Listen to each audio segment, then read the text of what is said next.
Hello everybody, welcome to the stream. Sorry I'm 2 minutes late today. I think this is the first time that I've ever been late on a Saturday stream.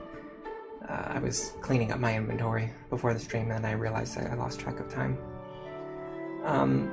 So today we're going to be starting, basically working our way through the Endgame with our Lunatic Plus team. Oh my god, this stream is lagging like crazy. Okay. We're going to be working... I don't know what's going on. This has been going on for like 2 months. The last time this happened, I had to call my ISP and have them like come out and fix the internet because it was lagging so bad in the streams. I feel like I'm gonna have to do that again because this is getting crazy. I thought that the issue was gonna fix itself. Like every week, I keep thinking the issue was gonna fix itself, and then every week it just doesn't fix itself, and the streams are they've just been laggy for so long and low quality too. That's the thing. Like the quality is really low and it's lagging. If it was just one of those things, they would still be pretty bad. But anyway, I need to just not look at the screen so I don't see how bad it's lagging, so that it doesn't bother me. Hello Poochivert, welcome to the stream. Great video, thank you very much. I worked way harder on that video than it deserved, and I'm really burned out because of that. Hello Rizka, welcome to the stream. Hello Duke Nuka Cola, welcome to the stream. It's been a while. You've been quite busy lately. Yeah, me too, unfortunately. Okay, so anyway, what we're gonna be doing today is we're gonna be working our way through the end game of our Lunatic Plus playthrough that we've been working, the main one that we've been working on for a while now. This is our team. Crom, he's the main character. You are forced to deploy him in every chapter, so we don't really have a choice there. I'm actually I had never really thought about it before, but if I wasn't forced to deploy Crom, would I cut him from the team? The answer is pretty tough to say, actually. I think it depends on the team.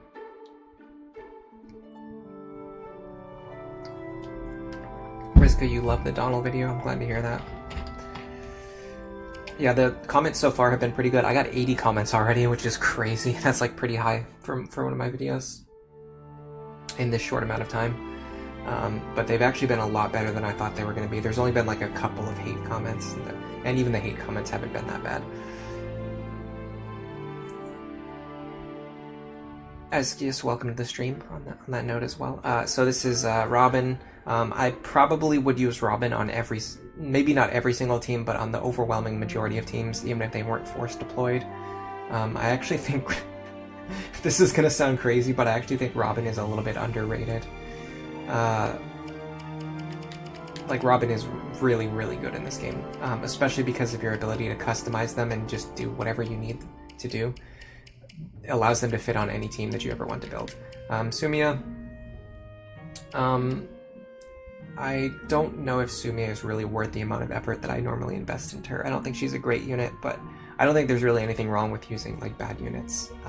And if you're playing Lunatic Plus and you need like a lot of units with Gale Force, she is an efficient way to get a lot of units with Gale Force. So she is good for that, and we're going to see that in a second when we get to the remaining units. This is Lon'qu. He's definitely exceeded my expectations. I think he's a fantastic bow user. And also, we actually gave him like a really clunky training arc. Like, we did not need to send him through Thief. Like, he could have just gone straight into Assassin, and you basically have like the same build as what we have now, although the move +1 helps. But like, I could see how you could use Lon'qu even in a very efficient, like, no grinding context. He could turn out basically just as good as what you're seeing here, which is to say that he can basically remove anything that I need him to remove on player phase, which is extremely valuable. Nowi, again, I don't think Nowi is a great unit. I think she's actually one of the worst units in the game, but the meta in this game is not very wide, so like her being one of the worst units is like doesn't really mean that she's bad. It just means she's not as great as everyone else, particularly in the fact that it takes a lot, and I mean a lot of effort to train her. And it took a while before she caught up to my other units. It was like chapter, like maybe 20, like before she really started to carry her own weight. But once she gets there, she is very strong. It's just she takes a lot of effort to get there. Saria, sort of like Lon'qu, I think she's actually exceeded my expectations, which were already very high for her. She's very strong. Like in this run, I decided, like it wasn't. I didn't even decide this ahead of time. I just kind of like part way through, I decided to pivot, and I was going to focus on using her as a main tank instead of using Robin as a main tank. And she has done exceptionally well in that role. Even when I didn't plan for it, I just kind of pivoted into that role. Duke Nuka, Puchivert, your opinion of plus magic Robin has increased. Yeah, I really think that plus magic. I'm gonna hope that this stream didn't just randomly die. Hold on 1 second.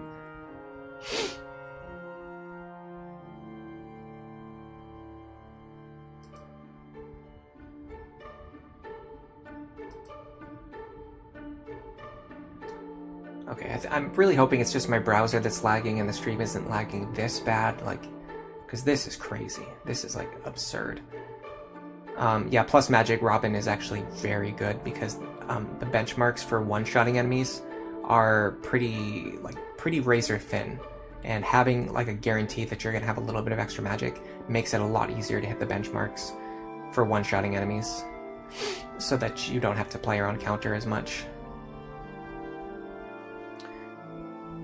You like Nosferatu, Soul, and Gale Force. So I think I like to separate those things. I like Nosferatu and Soul together. But I typically like, if you're gonna be using Nosferatu or you're gonna be using Soul, I like to pair them together with skills that help you stay alive. And if you're gonna be using Gale Force, I like to pair them with skills that help you kill things. And Nosferatu and Soul don't really help you kill things. Pixel Donut, welcome to the stream. Skywing, welcome to the stream. You like making Sumiya a knight in your playthrough? Yeah, I like the idea. I actually considered the idea of using her to punch through chapter 12, like to brute force my way through it, by sending her into general. I'm not sure if I love the idea, but it crossed my mind. I decided to not do it, but it might be viable. I'm not sure. I don't want to invest the amount of effort that I need to test it when there are other things that are easier to do. You actually discovered my video because of the it's my channel because of the Lon'qu video. Yeah, I think the guide videos have been among the more popular ones. Hello, Bronze Vixen, welcome to the stream. Puchivert, you're saying the stream is fine. Okay, so it is actually Psychola, but Psychola is also saying that the stream is lagging. So I don't know. It's one way or the other. It's a combination of factors. I think my browser is lagging like crazy because. First of all, Firefox is horrible. I would never recommend anyone ever use it. But then again, I'm using it right now. And then on top of that, YouTube updated their YouTube Studio side of things, the stream side of things, and it just lags even worse than it used to. And then on top of that, my internet upload speed has completely tanked. I can look at chat without having YouTube Studio open. Hello, Nodot, welcome to the stream. And Matronic, welcome to the stream. Did the stream just die? For all I know, probably yes. It's definitely being extremely, even worse than last week. And last week was pretty bad. Last week the stream was so bad, I consider it to be one of the factors that caused the Iron Man to fail. Because it was distracting me so much that it was hurting my ability to focus on playing the game. Alright. And by the way, I didn't even finish restocking all my items. Okay, sorry, let me get back to what I was originally doing. Lisa, I've talked about before. I think she's one of the best characters in this game.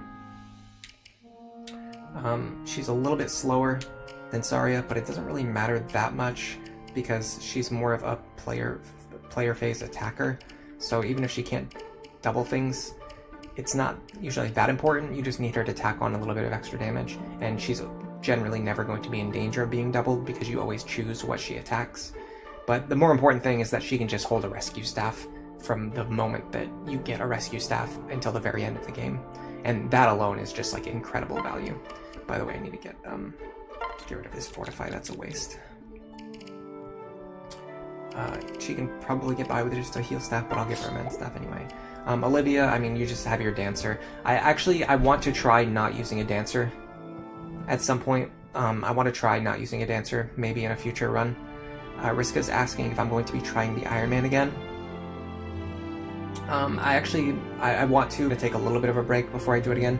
I'm probably going to make sure that I fix my stream before I start doing more Iron Man attempts, for one thing. Because this is just crazy. Like, I wouldn't be able to focus on the game. Like, the extent that this annoys me and distracts me, I wouldn't be able to focus on, like, playing the game. Anyway, I actually was thinking of not using a dancer for the next Iron Man route. Or, like, training Olivia into, like, a different sort of role instead of using her as a dancer. That's probably very stupid.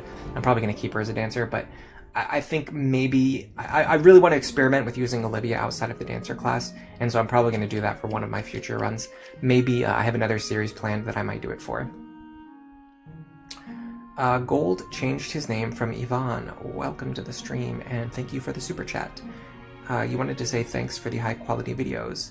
You've been a great help for my personal runs. I got a lot of good comments about that recently too, and I want to say thanks so much to you guys for all that stuff, because it makes me feel like it's worth the effort that I put in to make these videos if I know that they're actually helping people, or that people find them, even just people find them interesting.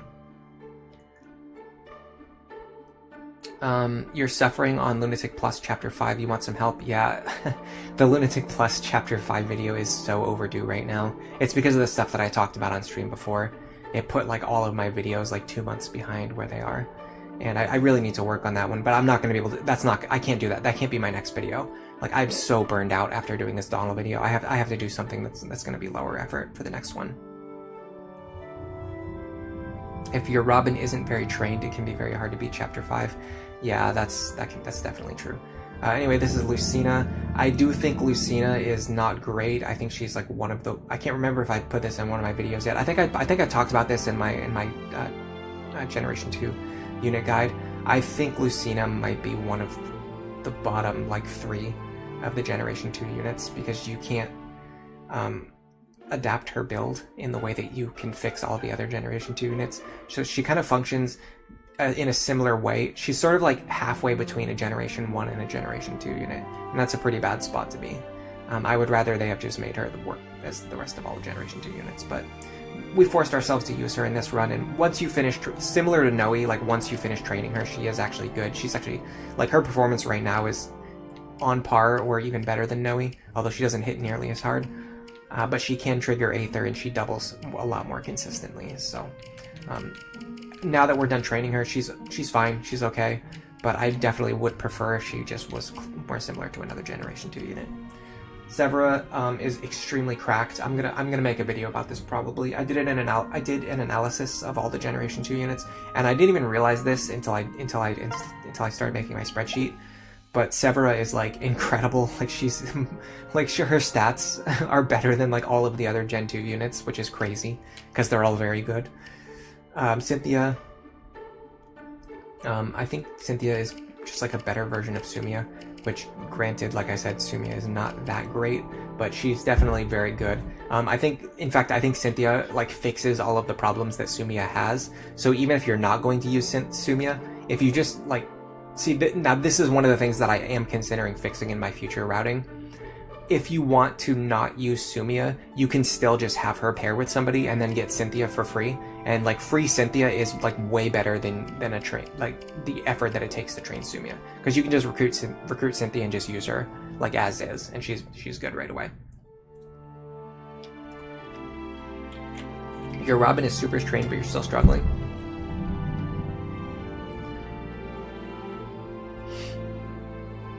Yeah, the early game is the hardest part of Lunatic Plus. I think once you get past Chapter 5, things are still very difficult, but you can't get past Chapter 5 if you don't have the skills to beat Chapters, 6 through 12.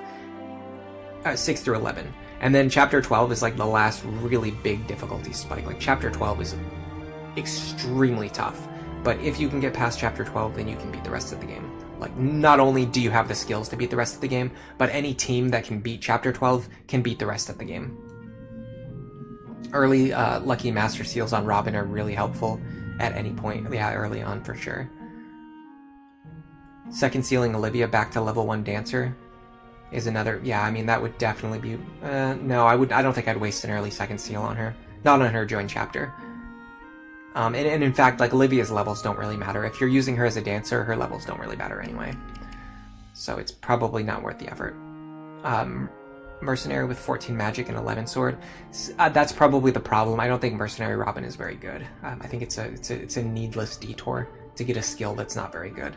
And if you watch the Donald video, you'll understand why I think Arms Thrift is just not very good, especially not going 14 levels out of your way on a magical unit in a physical class to get Arms Thrift. It's just so needless. That's probably the reason why you're struggling, because you just put Robin in a bad class for no reason. If they were in Mage, they could one-shot the Wyverns with probably just about any tome, but definitely you could make a tome to one-shot the Wyverns, and then you would never have to worry about Wyverns rolling counter or not. Anyway, this is Noir. She's my favorite daughter. Bow Knight is great. Starting an Archer is great. This is my disappointment daughter over here. Where is she? Morgan. This is my disappointment daughter. We just like immediately benched her. This is Owain. He's very good because he can use a rescue staff. And then this is Henry. He's just a placeholder. This is Libra. He's very good because he can hold a rescue staff. And this is Basilio. He uses rally strength, and that's all he needs to do, and he brings it to the team for free. We're probably not going to use him in this chapter, but we'll definitely use him in the last chapter. Anyway, I've rambled for way too long. Let's get right into this. Chapter 24, Awakening. If only Severus stats went into Fates. Oh, I remember this map being a lot darker and more foggy. This is, like, extremely visible. This is, like, really visible, and there's even a rainbow at the top, which I think we talked about the rainbow before. Yeah, a trained Robin just doubles everything on its own, so all you need to do is make sure you get enough magic and you're able to use tomes so that you can one-shot the Wyverns. Yeah, we actually have just enough space to fit all the characters we want to bring. I could consider dropping Henry and bringing Basilio, but I don't think we're going to need Rally Strength on this chapter. So let's examine what we're looking at here. I'm going to talk a little bit about the chapter. On turns 2 through 5, you basically get non-stop reinforcements, and then the numbers of reinforcements actually ramp up on turns 3, 4, and 5 on Lunatic mode, so you just get like increasing numbers of reinforcements, whereas in the other modes it's more constrained, just like the later turns. But in Lunatic it's just like constant, and the number of reinforcements ramp up. So on the first turn you get Wyverns in the back forts, so here, here, and here, but they can fly pretty far. So and they start like this is not that far away. So like wherever you are, these Wyverns are probably going to be able to reach you, and you're probably not going to be able to capture these forts within the first 2 turns. So one of the things I like to do is just clear out as many enemies as possible before the reinforcements start coming. That way I can just set my units in order to intercept the reinforcements. The other strategy would be to hold this position up here. If you hold this position, most of the reinforcements who ever come out of the forts can't reach you. The only thing that ever comes out of here is a Paladin and a Great Knight. 4, 5, 6, 7. So like, as long as you stay behind like this line, you never need to worry about getting hit by ambush spawns. If you just post up in this position back here, and you never go if you never stand on this line or go any further ahead, you can just hang out like back here and just fight things. But the reason I don't like doing that anymore is because you don't have any space to retreat. So if you get stuck in the corner, there's just nowhere for you to go. So what I like to do is push out, kill a bunch of enemies, and then fall back as I need in order to counter the reinforcements on each turn. I also, I think this bottom area is also a really good spot to post up. The reason is because if you capture this fort, you stop the reinforcements from coming out of it, and then anything else that comes out of these forts has to move across the forests to reach you, so the ambush spawns won't be able to hit you, other than the flyers who come out of here. 1, 2, 3, 4, 5, 6, 7, but they can't actually reach you except with 2 ranged weapons if you're standing on this fort. So you never have to worry about getting hit with counter damage. Actually, hold on a second. They have 8 movement. 1, 2, 3, 4, 5, 6, 7. 8. No, they can hit you with counter damage. So never mind what I just said. You could have a unit standing here with nothing equipped though, if you want to block this fort and then just get hit by whatever comes out of here without dying. Or you could have like a unit with a Nosferatu tome or something like that equipped. But anyway, let's position our units. I'm thinking we're probably going to do... I'm going to have my own flyers down here, which I just don't have that many. But I'm going to have my flyers on the bottom side of the map, and my other units on the top side of the map. I think that's a smart way to approach things, because then I can use the forests to my advantage. I'm going to put my rescue staff users behind my flyers. Like something like this is probably smart. And then I want to make sure, let's see, I need to make sure Grom can actually reach her. So I'm going to swap the position of these two so that Grom can actually get to his wife. And then you need to be within range of Lon'qu. So I need to put Lon'qu down here. Probably here's fine. And then I can put Lisa closer to the center. And then you need to be in range of Lucina, and she is... Oh, that's Noir.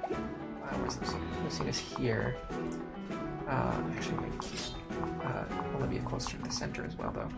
And then what I can do is put Robin and Saria towards the front on this side, and then Severa and Noir as well up here. So the top half is mostly just going to be Robin and Saria. In fact, what I might do is try to use this wall, because she can shoot this guy over the wall. Yeah, I like that. Well, what does he have equipped? Silver axe. Hold on a second. Let me go back to Noir. What if these two do it? Speed, 25, 34. We'll be able to double him, and we can bait in hammer dual strikes, and nothing will be able to attack us, except for him if he runs around. So I want to make sure that there's a character in range that can swap their inventory.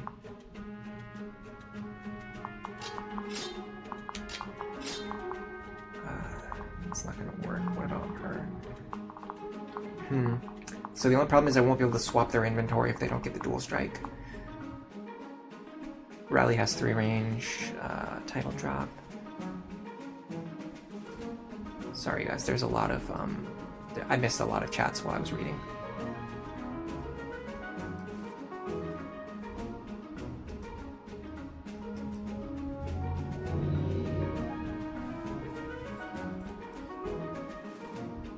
Do I recommend reclassing Crom into Bow Knight? I don't think Bow Knight's a very good class for Crom. He's one of the best longbow users in the game because he has dual strike plus. And in general, he just does fine in the archer class. He doesn't really need anything from Bow Knight. I don't know, I'm not sure. Maybe I'd consider... the thing is, it's like a tunnel vision question. People often think that they want to put Crom into Bow Knight so that they regain access to the Falchion, which is just not worth it at all. The Falchion is like as good as, what is it, an iron sword or a steel sword? I can't remember anymore. I don't even use the Falchion. I literally don't even use the Falchion. It's like, so yeah, it has 5 might, guys. Okay, like you're not reclassing into Bow Knight in order to regain access to the Falchion. But if I ignore that part of it, if I ignore the reason why people think Bow Knight is good on Crom, and the fact that it's like not actually worth it, if I just think like how good is Bow Knight as a class, Bow Knight is good as a class, and it is good as a support class. So Crom is probably fine in Bow Knight. I think he's just like a little better in Sniper, but the Falchion is not worth it. And in fact, the parallel Falchion's not even that good either. The parallel Falchion has as much might as a silver sword. Like, who cares? Like, literally, who cares? It's good against wyverns. You know what else is good against wyverns? Bows, which you have in Bow Knight or Sniper. So, yeah. Anyway, I'm just going to kind of go into this, like, pretty blind, and we're either going to win on our first attempt, or we're going to have to make some corrections. Good morning, Bushranger. Welcome to the stream.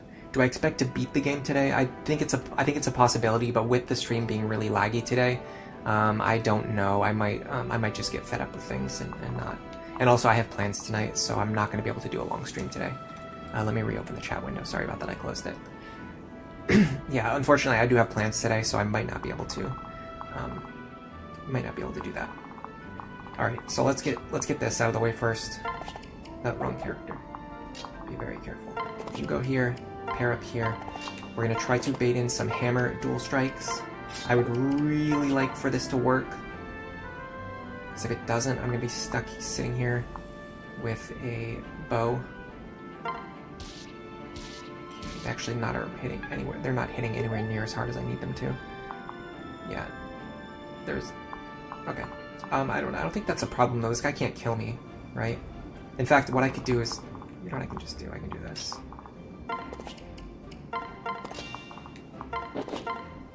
Yeah, that just softens him up so that these two can get the kill.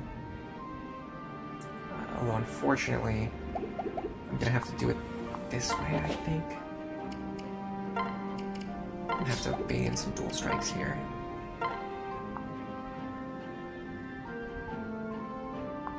I do like the added movement of the Bow Knight and the fact that it also boosts the movement of your partner.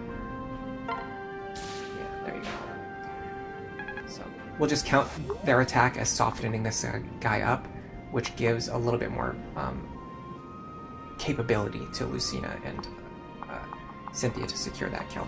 Now I'm going to put Robin and Saria just within like a range of as many units as they can safely fight. It would be tough because, of course, the guy right in the lead position rolled the exact combination of Aegis counter, which is like the #1 thing that stops Nosferatu tanks. But it's fine. He's got Aegis as well, and he's got counter as well, although he's a 2-range fighter. I don't... Well, hold on. Well, let's remove this guy then. Let's remove him.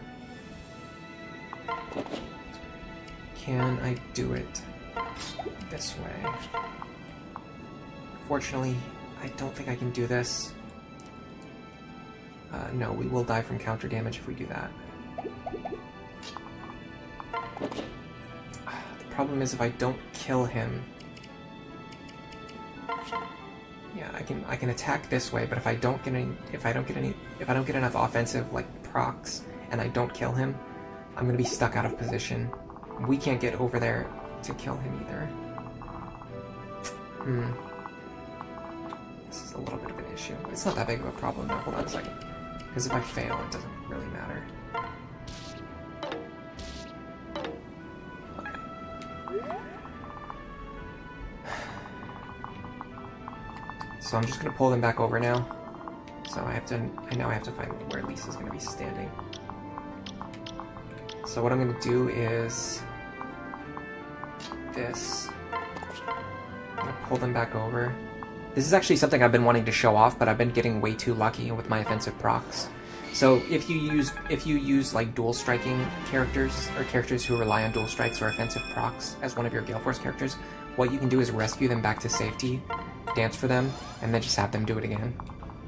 So now we're just like guaranteed to kill him, and then this time we will proc Gale Force, which means we can just run back to safety without needing to use another rescue staff. So that's a really good bailout technique that I've been wanting to show off on stream, and I haven't gotten the chance because I just haven't gotten that unlucky. Okay, so now we can calculate how many of these attacks Robin and Saria can take. It's probably all of them.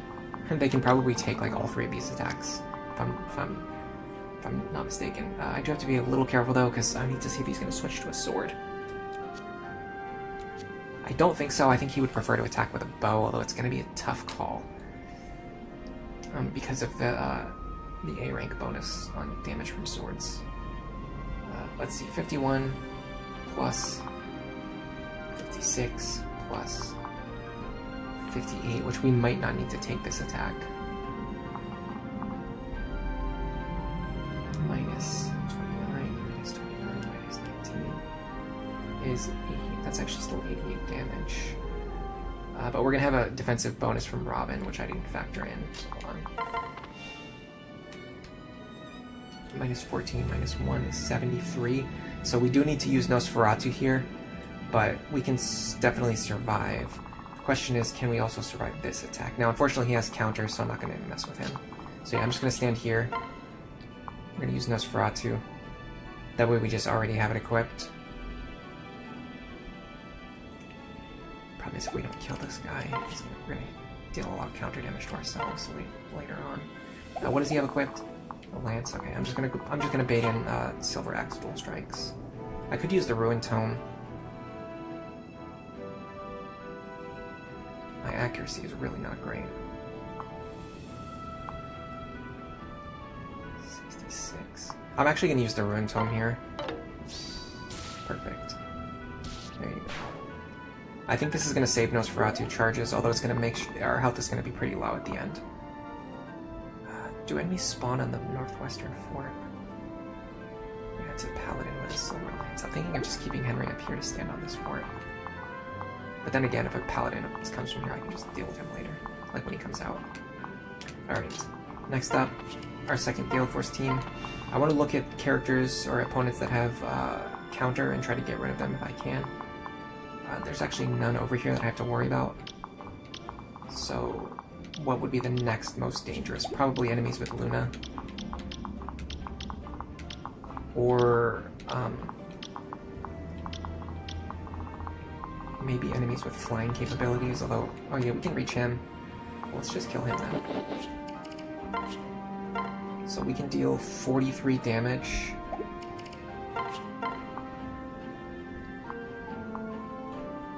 Plus 18 plus 18 is 79. That does kill. So we only need one dual strike to get rid of this guy. And we got it. Now we can kill something and reposition with these units. This tile here is only threatened by one character, and he is holding a spear. I'm very sure that Lon'qu can take him, but I can check that to be certain. I'm going to want to use the Beast Killer here. Yeah, Lon'qu can take this, even factoring in Luna. So what I'm going to do is I'm going to have Lon'qu stand here and get rid of this guy. Oh, I turned up Lon'qu's animation on for some reason. Alright, well, let's watch. Nicely done. The lag is back. Someone mentioned that the problem might be Streamlabs OBS, and I'm starting to wonder if that might be an issue as well. So I'm very strongly considering switching the software that I use for streaming, because this is horrible, guys. Is Bow Knight the pair up the same as this is in Fates? I don't know the pair ups from Fates off the top of my head, so I cannot answer that. But someone probably already answered in chat. Yeah, the infinite durability on the Falchion, it's just like a psychological thing. It's the same as Arms Thrift, basically. It's to use the Exalted Falchion to kill Grima. Well, the thing is, and we're going to see this, I mean, I'm definitely going to show this either today or next week. You can just, oh, I did not mean to move Henry. I don't know why I did that while I was talking. You can basically just kill Grima with, like, anybody that you want, so you don't need to use the Exalted Falchion, but I get what you mean. Kuro, welcome to the stream, and also goodbye, because you're now on your way out to go buy groceries.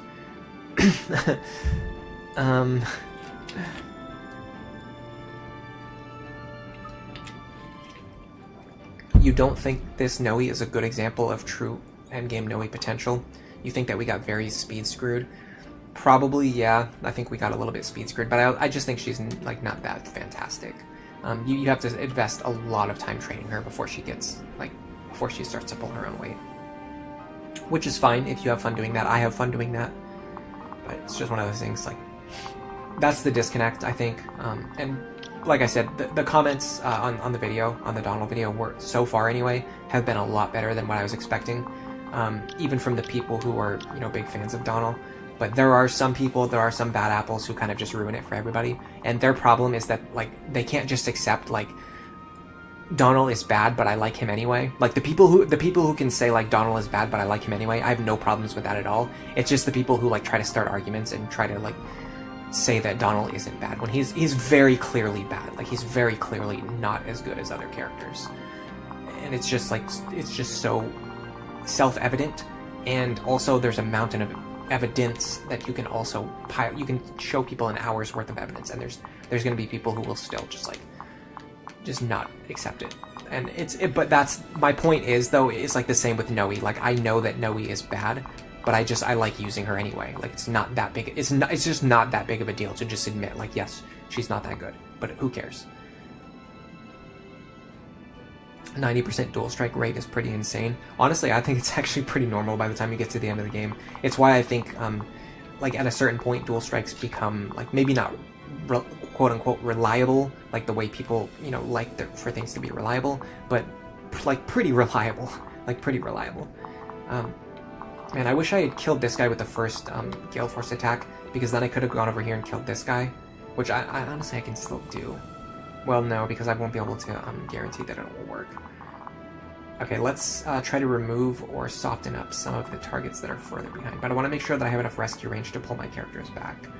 So I have 13, and I can rescue from here. I should be able to rescue after attacking these guys. This guy's going to be a problem later, so... but this guy's also a little bit annoying, too.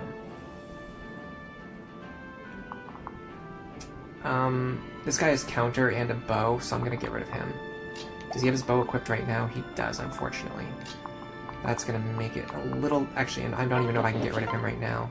Maybe I can do it this way. I could, but then I'm going to deal 40 damage to myself, and I don't know if I can actually rescue from here. I don't think Libra can do it. I don't know if Owain can do it. Problem is, the game doesn't let you see your rescue staff range. Okay, hold on a second. I can reach that guy who's near this, which is the guy that I want to kill. So I think Owain can rescue me back to safety after I fight him. I think this is worth it, because otherwise I'm going to have to do it on a later turn when I have a lot less control. And if I use the Beast Killer, I will never kill myself with counter damage. I will take counter damage. Well, if I crit, I won't take counter damage. But even if I deal counter damage to myself, I won't on the second attack. So this is safe. It just looks scary. Yeah. So we're getting rid of this guy so we don't have to deal with him on a later turn. And then Owain should be able to pull them back to safety, I hope. Can I do it from here? Yes, I love that. Okay. With that in mind, I'm going to heal. Again, I'm doing this so I don't have to do it on a later turn. So I'm going to heal now. That way I don't have to heal them next turn. Which does mean that I have to be careful with Cynthia and Lucina. They don't have any more Gale Force left. What I can do is put them in range of this guy. They can fight against Bolganon. Javelin. Yeah, they can win from this position. Okay. So we're going to go here. This allows us to keep a forward position for next turn as well. In fact, let's go here, because nothing else can reach this tile. We're using the forest to our advantage here. Nothing else can reach this tile here, so this allows Cynthia to stay in a very forward position, so she can attack next turn from a very forward position. I need to check Lon'qu's bow rank, by the way. Oh, he's already got A rank bows, okay. We have nothing to worry about. Alright, so we're going to end our turn here so we can enemy face that guy. Sorry, I have to turn his animations off. I can't deal with the lag right now.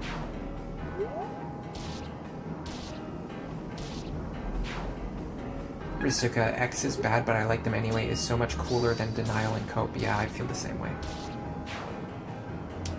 I just remember the reason why we were supposed to equip Nosferatu. And luckily we got extremely lucky there. Actually, I would say we got unlucky because we crit on the first attack, which caused us to deal way more counter damage to ourselves. But thankfully we survived anyway. Alright, now all the enemies are moving forward, and we have to deal with ambush spawns this turn. Although the ambush spawns are going to be coming from here, here, and here. So what we can do now is just start kind of moving our forces away from this nonsense. I'm just going to... Pretty sure I can kill this guy with Lucina.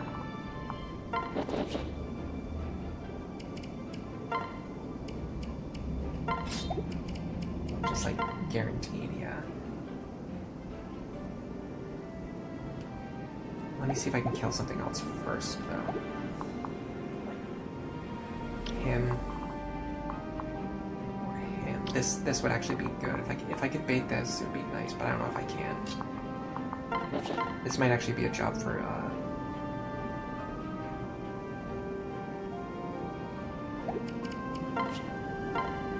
Sumia and Kron. If they can reach, which they cannot. Well, they can if I leapfrog them over there.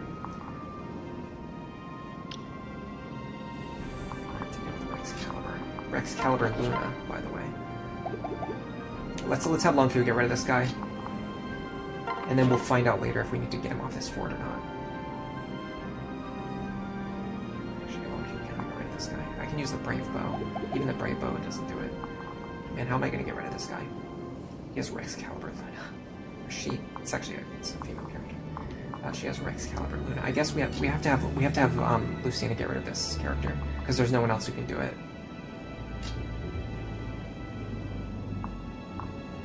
There's no one else who can take Excalibur Luna right now. All of my res tanks.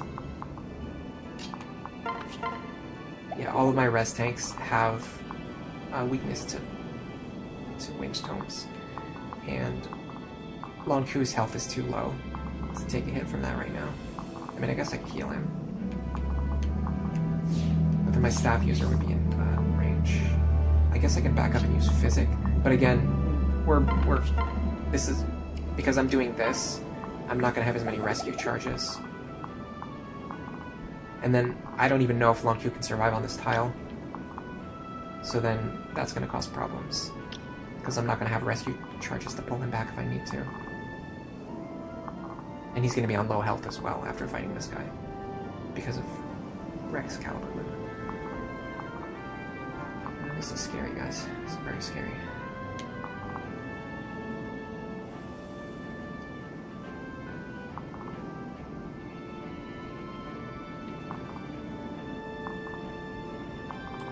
What is threatening those tiles? Just the flyers? Okay, let me see if I can get rid of all of these flyers. Because if I can get rid of all of these flyers...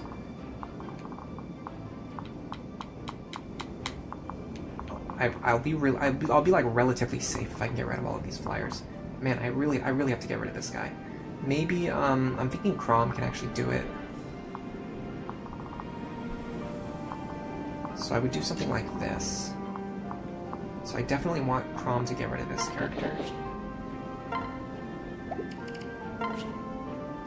So we go like this. Arcfire is actually more powerful even with Aegis Plus. So we really want a dual strike here, possibly multiple. There we actually need 2. We got pretty lucky there, but yeah, I mean, they have a very, very high dual strike rate. Because now what I can do is have Chrom stand here.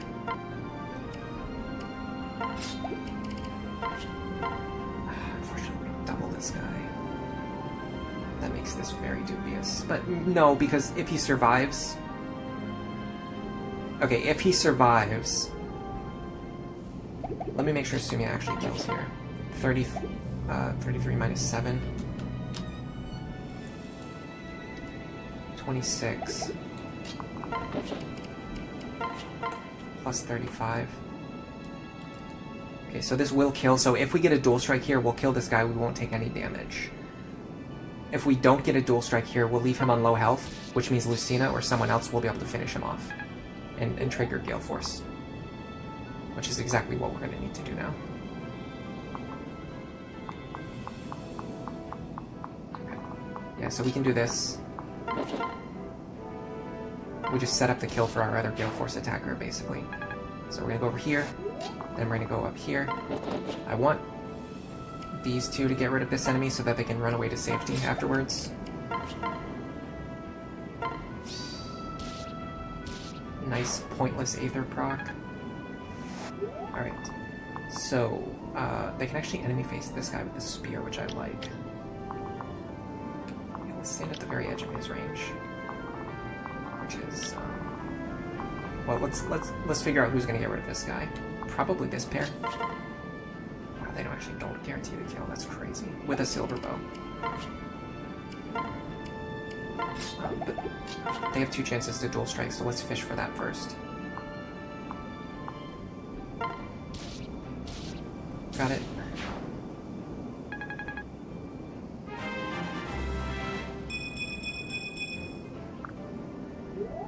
Okay, now we've only got a couple of problems to worry about. One is this guy. I actually might need this pair to deal with. Rather than dealing with the other guy, they actually might need to deal with him. And if they do, they're going to be right at the edge of his range, which will be a silver axe user. They're not going to be able to trigger Gale Force again, but what I can do is to rescue them to safety.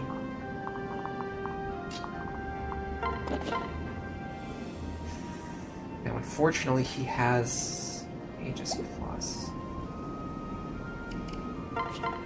That makes this very tough. 34 plus 44. 78. I think this kills. No. Well, hold on a second. It's actually 34 plus 41. This actually doesn't kill. We're 1 point short of the kill benchmark. Which is absurd.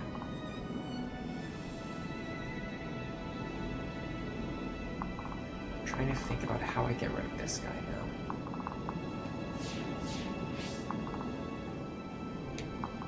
What I could do is...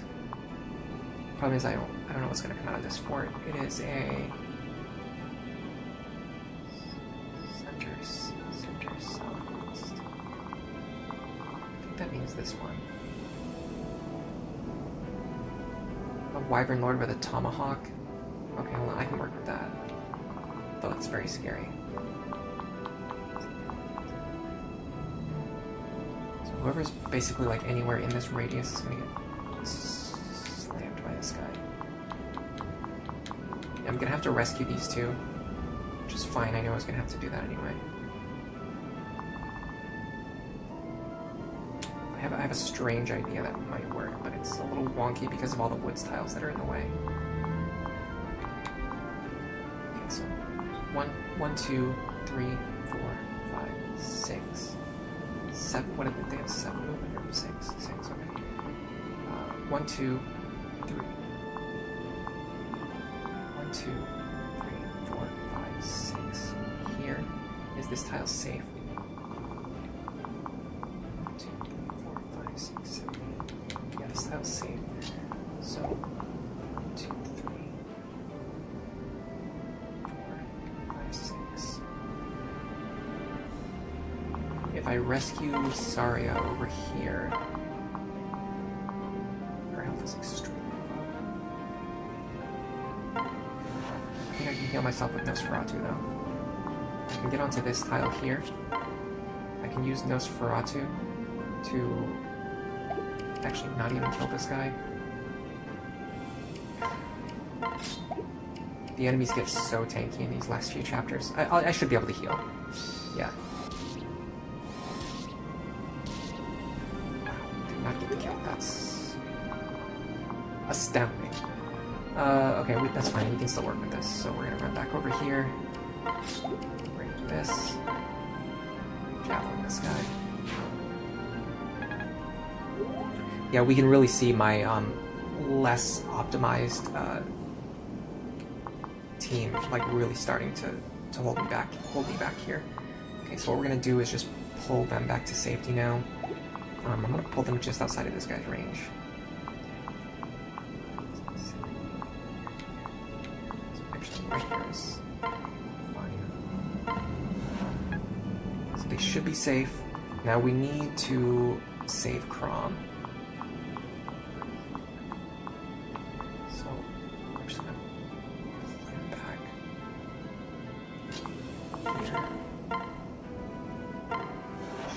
Keep everyone safe. And unfortunately, I have to pick up and drop Sumia. I don't have any other choice. I'd love to heal Crom, but I really need Sumia to be free to act next turn. I need to use her flight. And then Lon'qu can deal with this guy now. Unfortunately, his range overlaps with the Tomahawk. Let me see if we can take both of these attacks. Probably not, especially because one of them has Luna. 59 plus 56. Away. 115. No, I'm not even gonna calculate. We can't survive that. So I'm just gonna put these two over here for next turn. Okay, who's left? Henry. There's not really anything for you to do.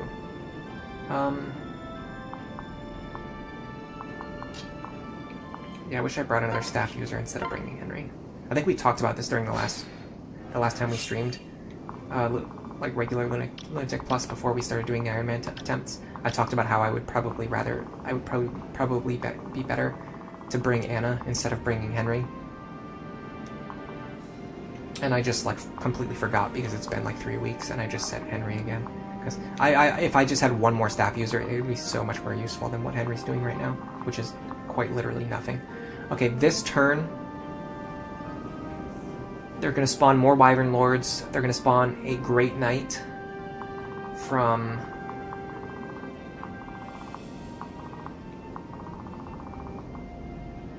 this tile. There's going to be a Great Knight coming from this tile. That doesn't concern me. He's too far away to really do anything. But we are getting kind of swarmed here, so we have to start really clearing out enemies now. And unfortunately, a lot of them have 2 range attacks, so I can't really get rid of them without at least, like, provoking some kind of damage, like, before I hit them.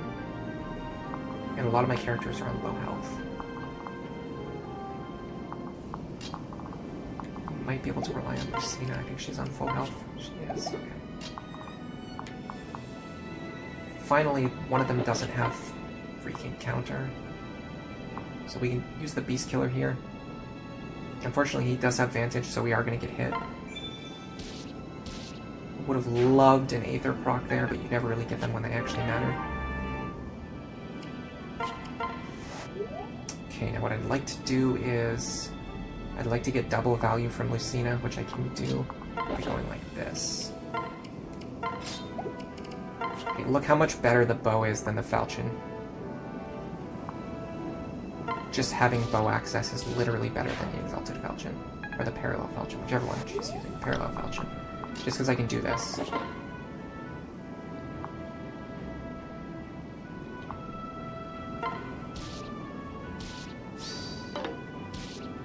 Like I don't need the parallel falchion when I can just do that. Alright, so we're gonna get attacked by this guy who has a tomahawk, but he will attack me in 1 range because of the fact that I have a bow. So I need to be a little careful with that. What I can do is... So this guy can't actually hit me, it's just this guy, right? Yes. What I can do is I can use Nowi to trade her. But if I give her a sword, then he's going to attack me at 2 range. If I keep my bow equipped, he's going to attack me at 1 range. So I can't really play around it, I don't think. I just have to let him hit me. Or get rid of him with Sumia, maybe. Sumia can get rid of him. So Kron here.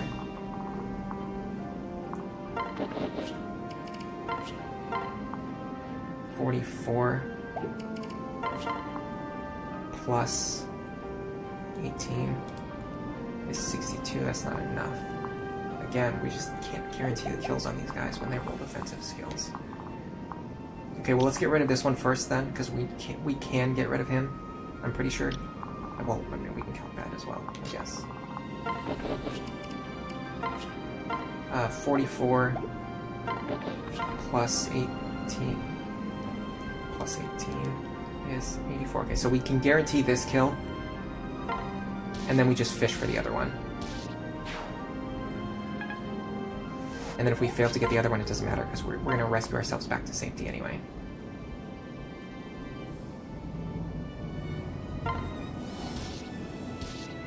So we want to crit, or we want 2 dual strikes. We got 2 dual strikes, perfect. So yeah, we're going to rescue her anyway, so it just doesn't change. We're just rescuing her. It's just the same thing that we were going to do.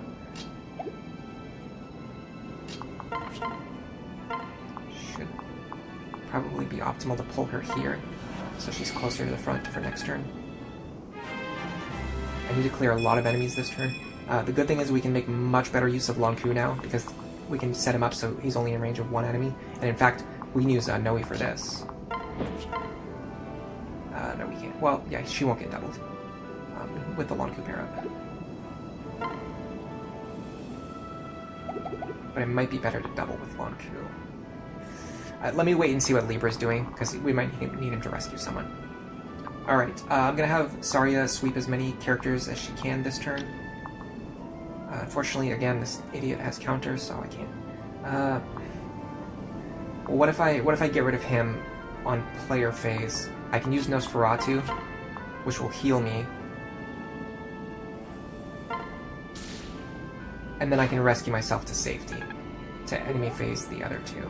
And I can even switch, I can probably even switch back to another tome for that.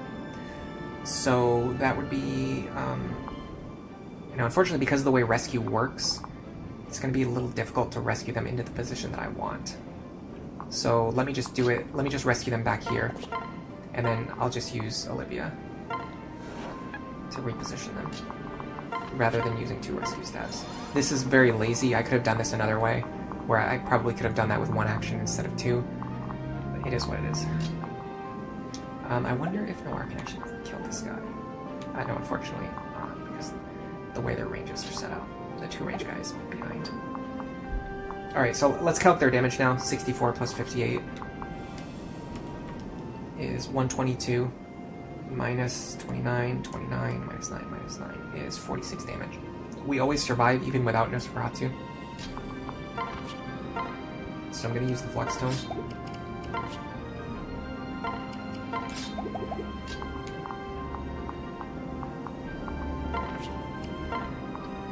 Again, Henry is just doing nothing for me, so pretty pointless to have him here. Your favorite daughter is going to stand next to you. In fact, we can rally skill. Okay, so...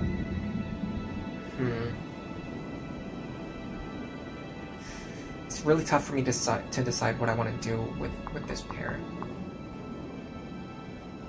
But I think it's going to involve healing Lon'qu.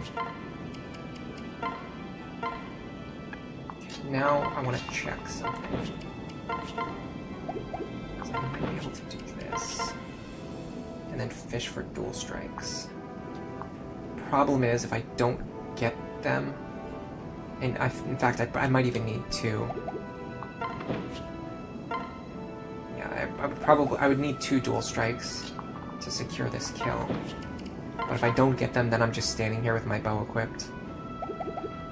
Alright, so let's just do this then.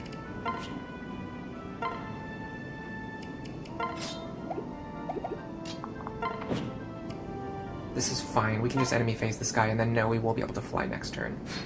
Which is a good thing for her to be able to do next turn. Yeah, that's fine. Didn't get the dual strike. Doesn't really matter. And then, like, if we don't kill this guy, one of our Gale Force... Oh my god, really? We've missed so many attacks this chapter. I'm starting to get tilted. Why are we missing so much? It's very weird.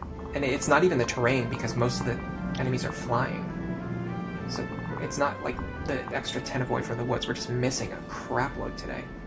Alright, I'm probably like a million messages behind on chat right now. I'm sorry, guys. You know how it is.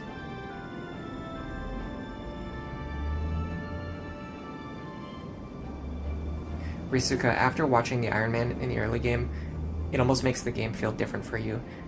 The Lunatic Plus skills don't even seem like they're as much of an obstacle.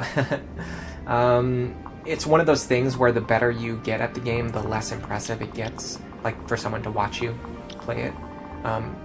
Dark Souls is also like this. Like, if you're really, really good at Dark Souls and you play the game, and somebody watches you and they've never seen Dark Souls before, the game looks extremely easy, even though it's actually extremely difficult. It's the same thing. Like, those Lunatic Plus skills are a nightmare to play around. When I was recording footage for the Donald video, I was playing on regular Lunatic, and oh my god, it was such a relief to not have to deal with Lunatic Plus skills. The game feels so much easier without them. But because I have to, like, to make the run Iron Man, you know, consistent, you have to really, like, optimize your strategy to the point where the Lunatic Plus skills, like, almost seem like they don't matter, even though they still really, really do. Good morning, Nef Champion. Let's see. You guys like Gonzalez too? Yeah, he's another fun character. You don't like the GBA supports because they take so long? Oh man, I really wish that I had released my FE6 hack so I could tell you to go play it, because I sped up. One of the main things I did was I sped up the supports so that it's no longer just like a tedious process of sitting there hitting end turn over and over again. You still get the same number of supports per chapter. You still get the same number of supports per character. It just wastes less of your time. And it makes the game so much more playable, even with that one small change. The problem is, all of that stuff I've talked about before on stream, I'm not going to talk about it again, but all the stuff that happened to me, that stuff started like right when I released the first video about FE6Q. And as a result, I didn't get the opportunity to work on the game. And that's just another one of the things now I'm like 2 months behind on releasing it. What the heck is a falchion anyway? It's actually, what's funny is a falchion is actually a curved sword. It's a type of curved sword, but in this game, for some reason, it's a straight sword. Yeah, it doesn't look like a real falchion at all.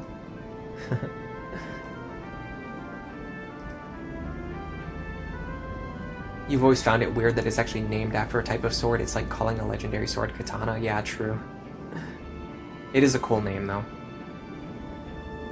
Hello, Bushranger. You can't tell if this map is easy or hard. This map's actually pretty hard. I think I underestimated it going in. This is much harder than I was expecting. We're currently in the process of getting overwhelmed. Like, I'm not sure if this is going to be a winning attempt, because this chapter, there's going to be a Great Knight who's going to spawn from this fort. So I either need to block this fort, or I need to be prepared to intercept him. But in order to block this fort, I need to be able to enemy phase, like, all of these characters, or remove all of these characters. Which I might be able to do, but I might not be able to do, so. Why do I have Mercenary Robin if I told you that it's not good? Because number one, I use characters that are not good. Like, just because something isn't good doesn't mean I don't use it. But number two, I was testing it out for this run, so that makes my opinion even more valid, because I'm literally in the process of testing out a Mercenary Robin build, and I'm experiencing how bad it actually is. One of the reasons I pivoted to using Saria as a tank is because of Mercenary Robin being so underwhelming, and not being able to do the things that I need them to do. So that's all the more reason to trust me when I tell you that Mercenary Robin is not very good. Alright, so if we're standing up here, in the right position, if we're standing right here, I believe Saria only needs to fight you, and you. And if she has Nosferatu, she can heal her way through this. I'm gonna trust in that fact. Do they all have Swordbreaker or something? Is that... Oh, it is. They have Swordbreaker. That's what's going on here. I'm an idiot. I was wondering why all of my attacks are missing these guys. Yeah, my hit rate's only like 70%, which is, like, I still shouldn't be missing as much as I am, but it explains why I'm missing it, like, at all. Alright, so I'll use Nosferatu to heal myself up. Now I just need to enemy phase him, and it's gonna be, they're both gonna be at 2 range. Now I need someone to remove this enemy, which could be, Noir, but I'm gonna wait and see if someone else can do it. It's gonna depend on what else is threatening these tiles. So the next thing I want to do is, I want to get rid of you, and you. And unfortunately, that doesn't solve the problem. I need to get rid of you as well. Okay, so I need to get rid of you as well. That's a pretty big problem. This guy's not going to be easy to get rid of, so I might have to use Noir for that. I would go like this. Hammer. Can I actually just kill him with the hammer? I'll double him, but I actually don't kill, which is crazy. It's because I didn't train my Severa, by the way. This isn't because Severa is bad, it's because I didn't train her. Keep in mind, she's only gained 11 levels over the course of, like, since we've recruited her, as compared to, like, most of the other ones. Like, where's Lucina?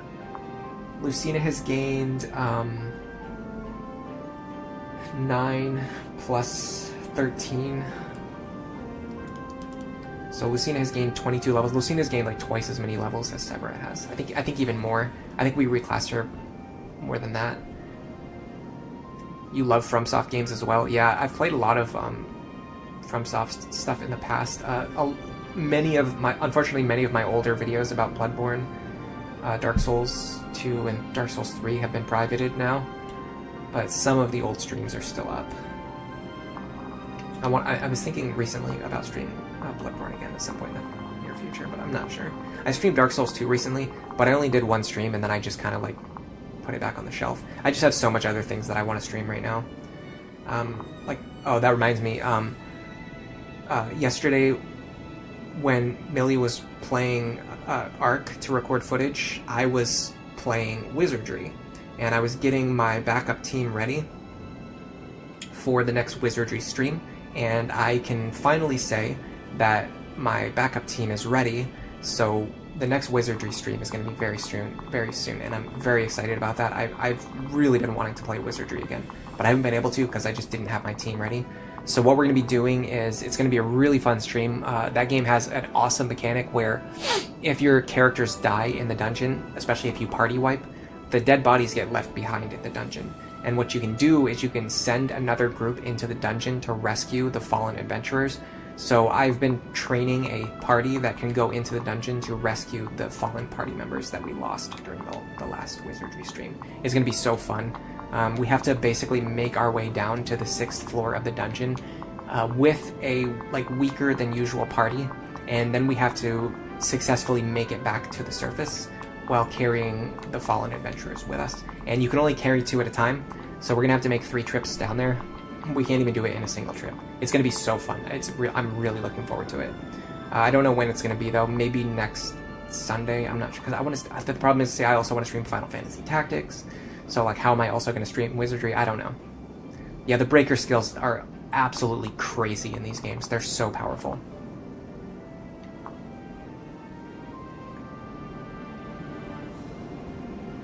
You think Hero Robin is very dependent on what rare weapons you find? If you find the superior edge in the Volant Axe, the hero class becomes a lot better with those weapons. I don't think the hero class is bad per se, although I'm starting to think that it's a little bit overrated.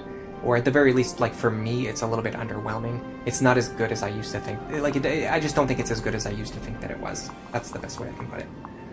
Alright, we've got our work cut out for us here, because this guy's going to be very hard to get rid of. We have to heal our characters too. We can't rescue them and heal them.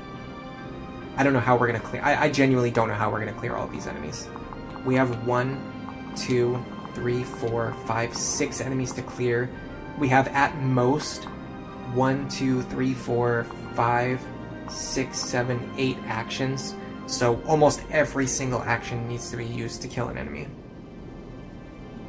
This is going to be rough, guys. Alright, we're going to have to do this. This is not even good. We need to hammer this guy. Didn't get it. Of course we didn't. Why would you ever think that you would actually get that? This group can't even get out of here, so they're gonna have to... we're gonna have to...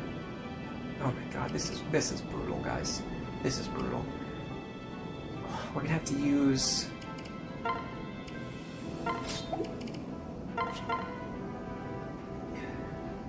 At least she can guarantee this kill. She gets a little bit of healing with Aether. That helps a lot. Now we can jump up here. I really want to get this kill. The problem is we have no real way to deal damage to him because he's so tanky. We basically just have to play for I guess we can use the Beast Killer. But hold on a second. We need to this should be fine. So we go like this. We Beast Killer here. We need a Dual Strike or an Aether proc. I think even the Aether proc... Okay, the Aether proc was enough. Because his defense is so high, that makes sense. If you just proc Aether, you get the kill. Bowbreaker I really like, but it's not useful on this map. I mean, it's more useful than Rally Skill, because we're not using Rally Skill for anything.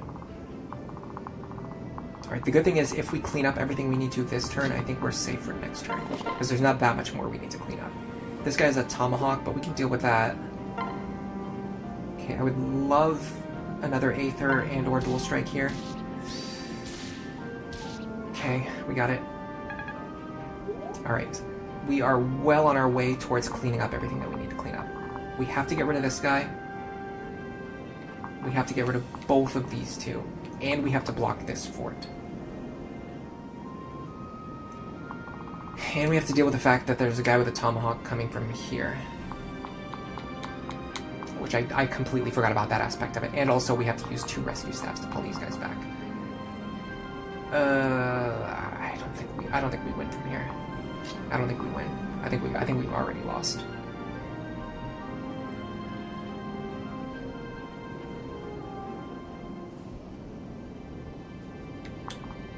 If we have any chance of winning. Because we also have to heal Sumia. She can't actually attack this guy. I mean, she has to be healed first. Maybe Lon'qu can do it, but then again, that's just another Beast Killer that we need. And then I'm gonna have to use the Brave Bow here to even have a chance of... I have to turn off his animations. Why am I doing this? Turn off his animations. My god. Off. Sorry, guys. I had to use the Brave Bow there just to, like, guarantee that kill. And even now, like, what do we do from here? Like, we're not even safe. So we can pull them back.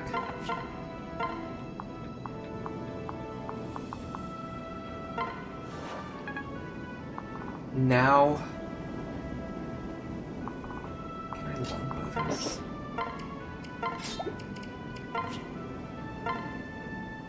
Not really. My health is too low. I'm gonna have to javelin this. I'd love to use the Beast Killer, though. I don't think I can one-shot. Not even close.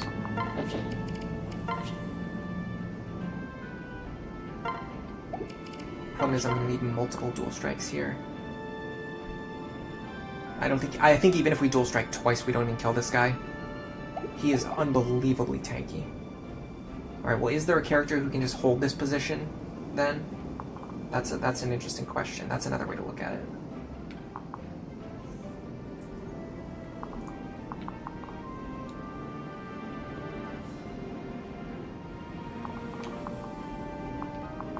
Maybe Lucina can do it.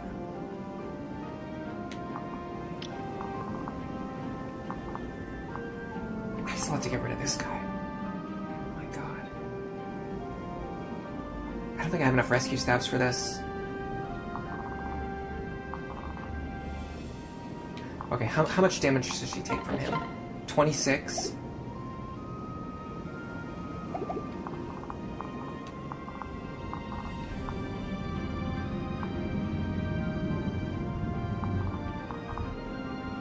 I think she can survive here.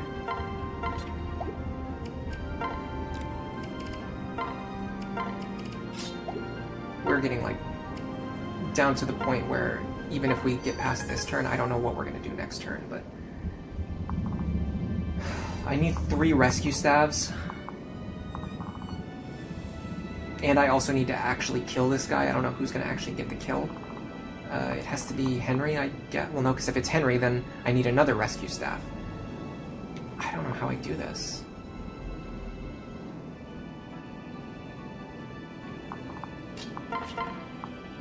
Henry can't even get the kill.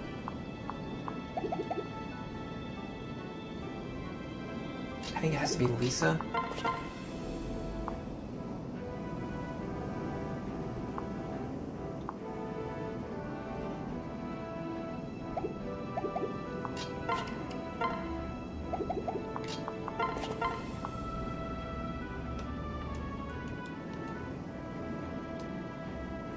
Pairing up with Henry won't change anything. So Lisa gets this kill. Right?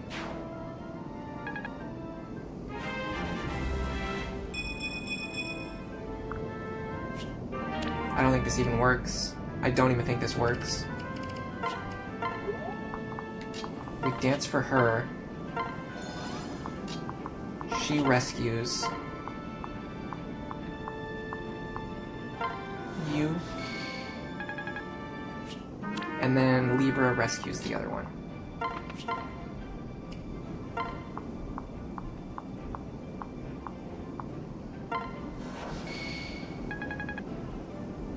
This is insane, guys. I genuinely have no idea how we win from here.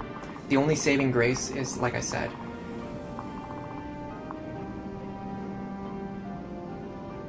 I'm pretty sure we survived this turn, and we have cleared most of the enemies on the map.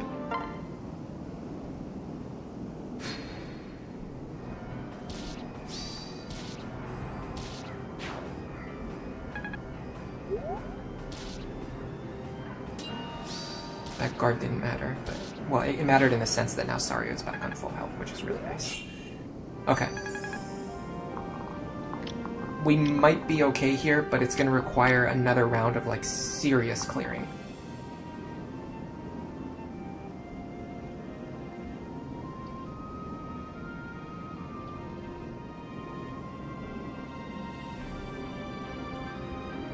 I do like Warrior better on Lunatic Plus, yeah.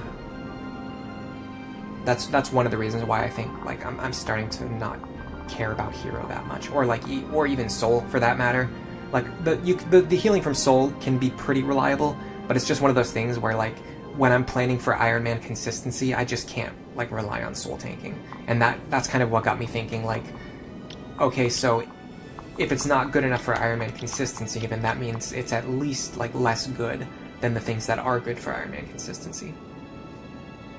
I think Warrior is extremely good in this game, yeah.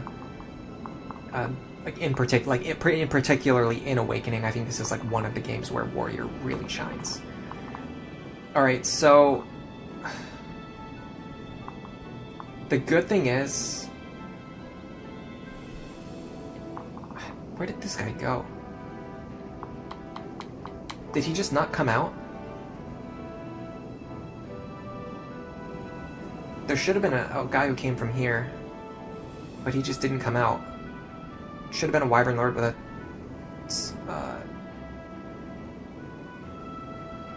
silver sword. Oh, this is a Paladin with a silver sword. What am I thinking? I'm a complete idiot. This is not even a Wyvern. This is him. This is a Paladin. This guy's not threatening at all. He can't even reach me. He literally can't. He can't even reach me. I did so much to play around the Wyvern coming from here. The Wyvern doesn't come from there. This is the Paladin.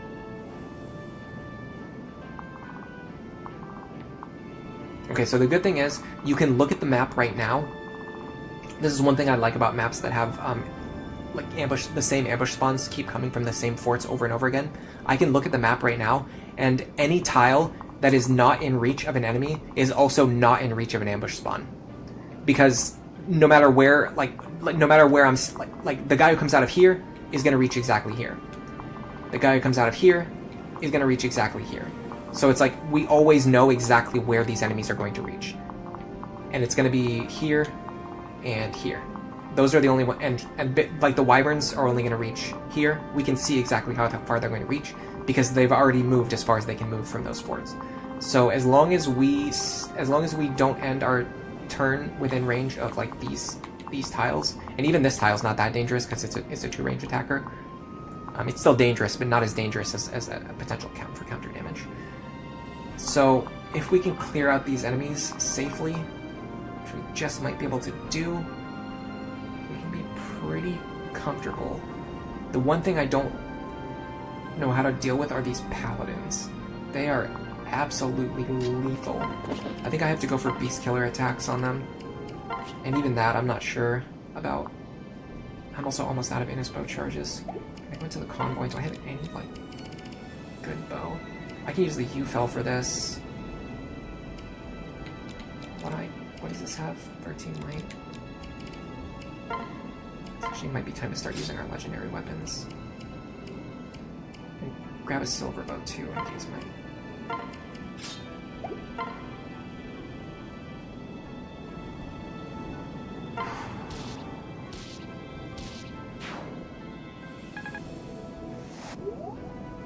Did that just play around Aegis?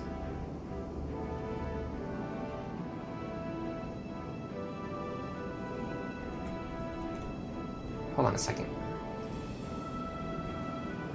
I'm looking at the footage right now. That guy definitely had Aegis Plus, right? He has Aegis Plus.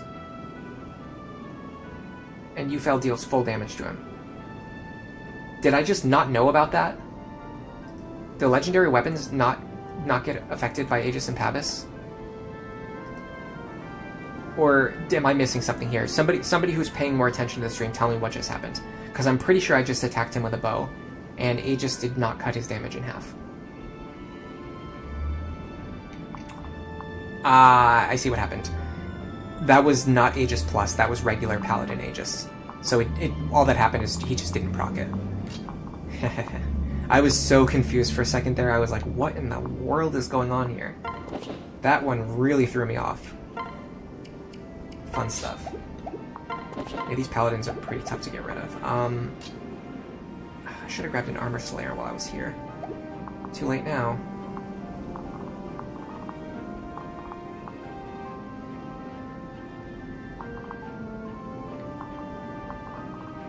I want to get rid of this guy for sure.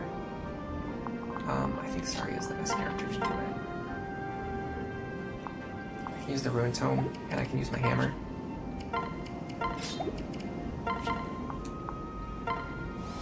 There you go. Goodbye.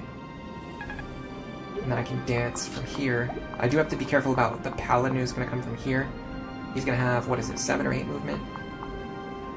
He's going to have 8 movement. Okay, so Olivia will be safe in this position. No ambush spawns can hit her from here.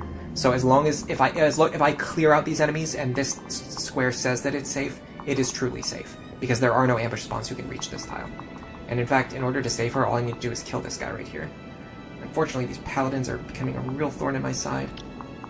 Good thing is, I should be able to have Saria do this.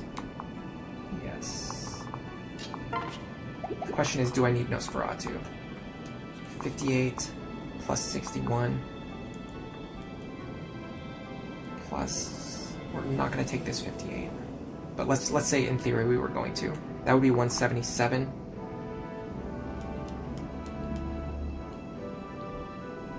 That would be 63. We actually survive, even if we fail to kill this guy. So I'm actually going to use Flux here. I can go back to using... So the problem is, do any of these guys have...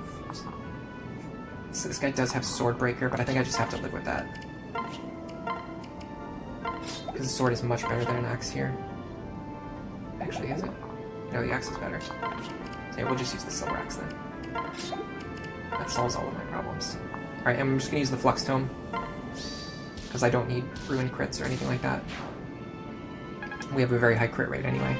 And even if we didn't kill that guy, we'd still survive on 1 HP, even in the worst case scenario. Alright, so Saria is going to handle these two on enemy phase. And now we just have to think about the bottom part of the map. Unfortunately, they cover a lot of territory. But the good thing is, if we can remove these two and then stand on this fort, that unfortunately actually keeps us in range with this guy, which I don't want to be in his range. Yeah, that's not good. Okay, so hold on. Maybe we can just play around this Great Knight. He spawns with a silver... I don't know, he's going to have a lot of movement. He's going to have a lot of free range here. Maybe I have to get rid of him. How would I do so?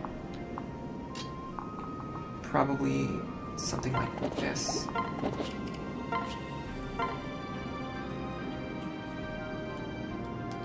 $27 damage.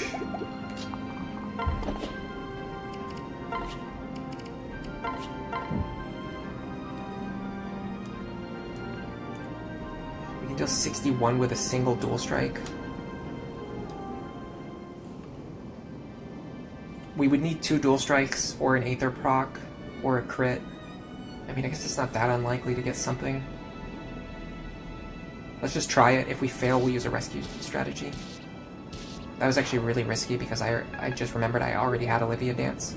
Oh, we didn't proc Gale Force. I think I had Lucina kill something down here and then I forgot. So 2 misplays. Number 1, I forgot that Olivia already danced. So if we failed to get that kill, we wouldn't be able to dance again. Number 2, I somehow forgot that I guess Lucina already acted this turn. But it's fine. We'll just rescue them back over here.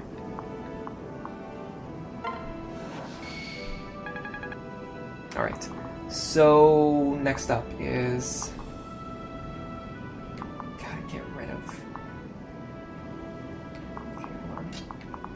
Okay, 26. Okay, if we can get rid of him,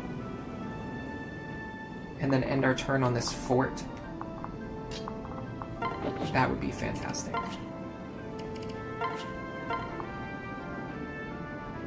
Don't know how likely that is to happen. 44. He has Aegis, doesn't he? No, he does not. Okay. So this one we should only need 1 dual strike.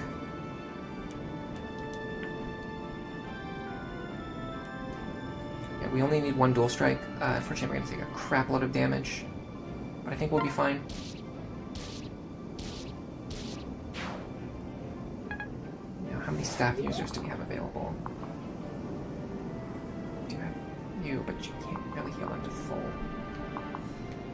So if you two go back over here, equip your Silver Lance. We don't need to kill this guy, we just need to enemy face him. It's not going to deal any counter damage to us or anything. can use a vulnerary. Plus, I would like Owain to do the healing. I don't know if that would work.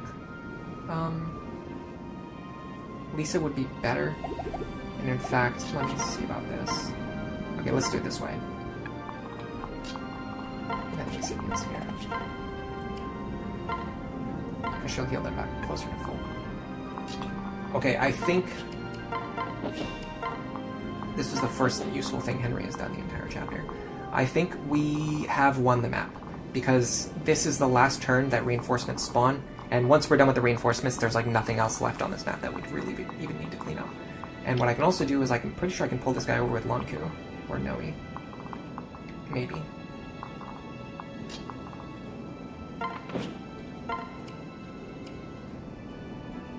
What does he have?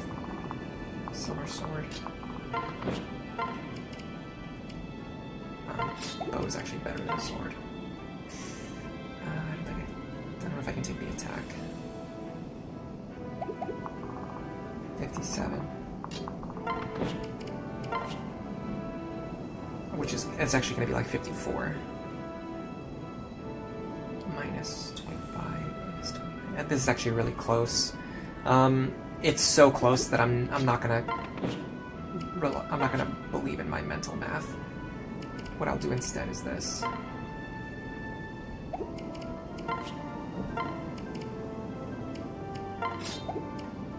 Just do that. It's fine. Rally skill, please. Okay, this is it now. Everything you see on the map is everything that we have to fight. There's nothing else that will spawn. So that was definitely harder than I thought it was going to be. I very much underestimated this chapter, but we still cleared it on the first attempt. And I didn't even practice yesterday or even this morning before the stream. So for going in like pretty cold, I would say this was pretty good. Before we clean up the rest of the enemies, I think I'm going to take a bathroom break.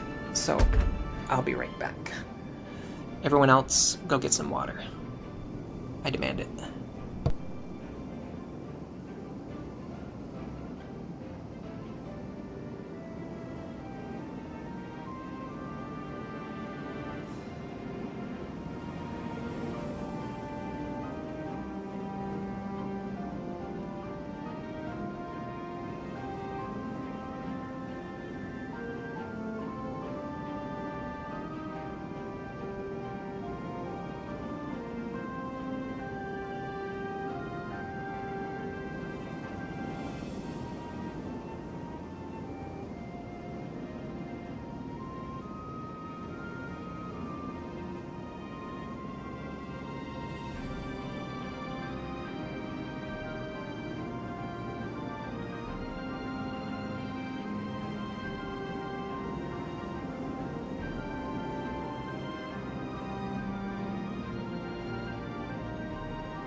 Okay, I'm back.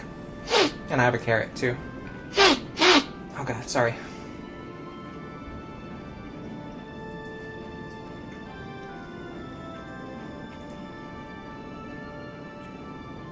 Did everyone get their water? People are talking about different stuff like ambush spawns and green units. I think it basically depends on what kind of player you are. But it's really interesting because whichever, like, mechanics... Like, I think all of the hated mechanics are, like, hated by everyone, but just to varying degrees. And depending on what kind of player you are, it's going to determine, like, which one bothers you more. And what's really interesting about that is that whichever one bothers you more is usually going to determine which Fire Emblem games you like more or less. Chris says carrot time is nice. Yeah, let me finish chewing this before I say anything else.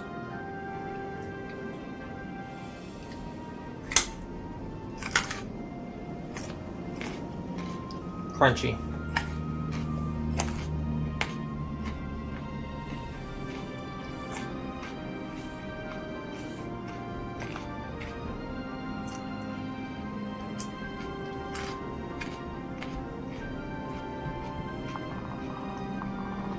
I like how chewing carrots on stream has become a big part of my brand identity.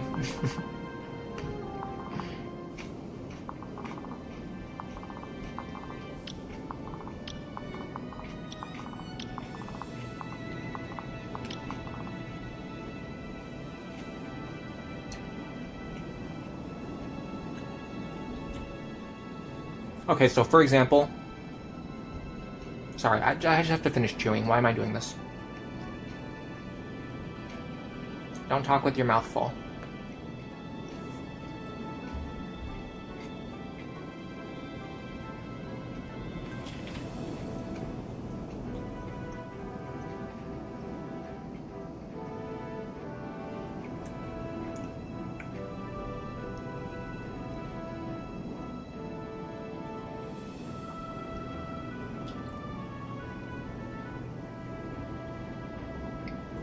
Okay, so for example, Skywing and Duke Nuka as well.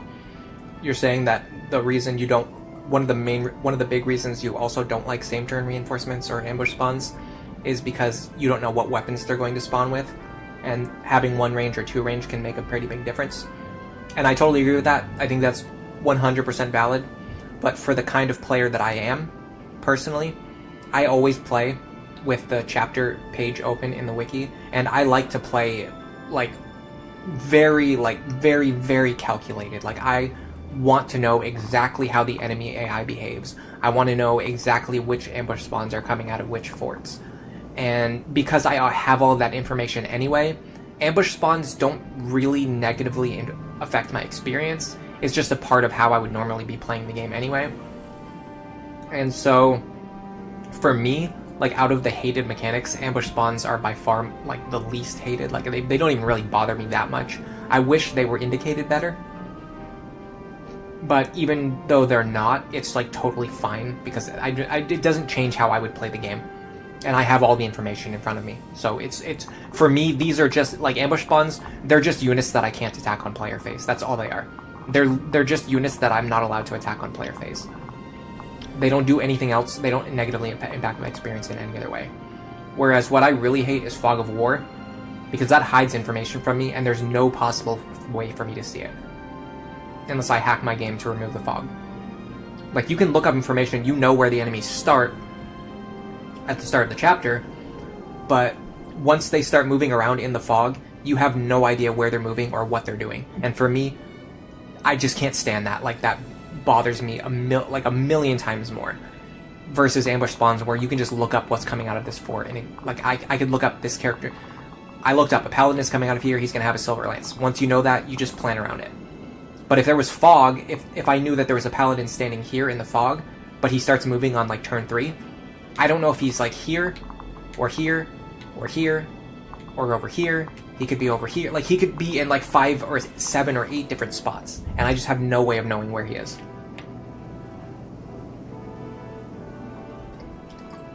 And so the point I'm getting to is what's very interesting is that Awakening is one of my favorite games, and by coincidence, Awakening also does not have any Fog of War. There is no Fog of War in this game. And I didn't even realize that at first, but once I realized it, I was like, oh yeah, that actually makes sense. That's probably why I love this game, one of the reasons why I love this game so much. This Fog of War is just very hated by me. You like New Mystery of the Emblem. I want to play New Mystery again soon. I played it a long time ago. I think back when I played it, like, there wasn't even a good translation patch. There was, like, a translation patch, but I don't think the good one was out yet. Fates, I've said this a couple times recently, and it's something that I only just recently came to realize, but I like watching other people play Fates. I don't really like playing Fates that much. I kind of like Birthright. It's a little bit fun for me because it's so unique and like weird and different from most other Fire Emblem games. But I don't really enjoy the kind of challenge that Conquest gives to the player, even though it's very deterministic. Deterministic isn't necessarily like good to me. Like that doesn't just automatically make something good just because it's deterministic. I like the more dynamic difficulty of Awakening. If anything, like I actually like the dynamic difficulty more. But more importantly, I just don't like the way Fates like presents information to the player, and it's a small thing, but it adds up and it's really grating. Like every single time, like I have to deal with like Fates hiding information from me, or me needing to take extra steps to get the information that I need to make like basic decisions. You do that like 30 times per chapter, and it adds like an extra, 15 minutes or something to playing the game the way that I like to play it. And I could play on a lower difficulty mode, but playing on a lower difficulty mode makes me less engaged, and I tend to get bored.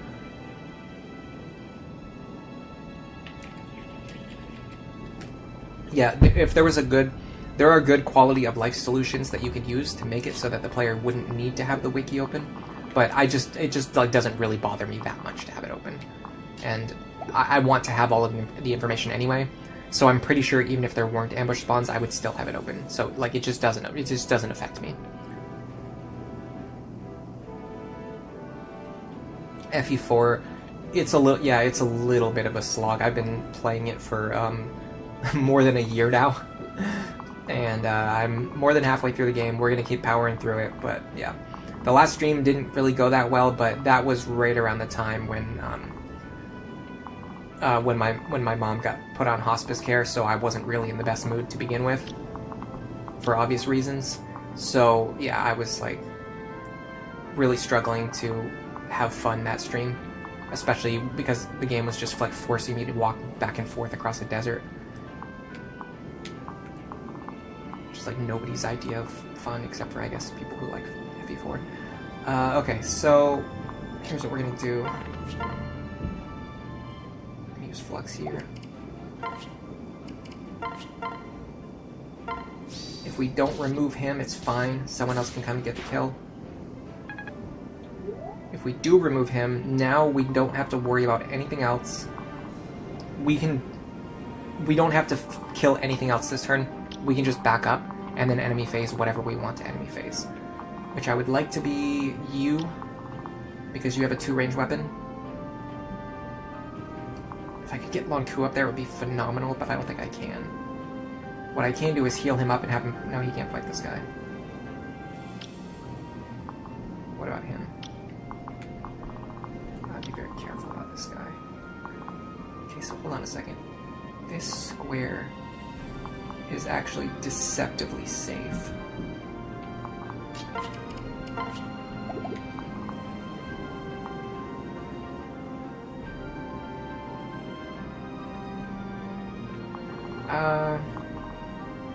Yeah, I really want to get Lon'qu up there, but I don't think I can. Well, maybe I can.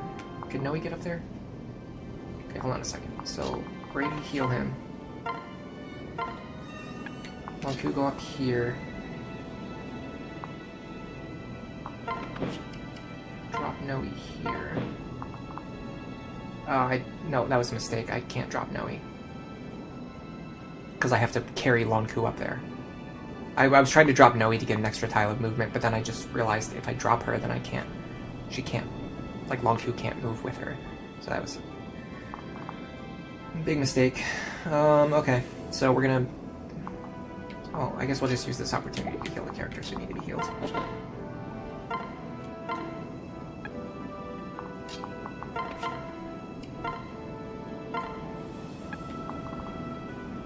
This is also badly in need of some healing.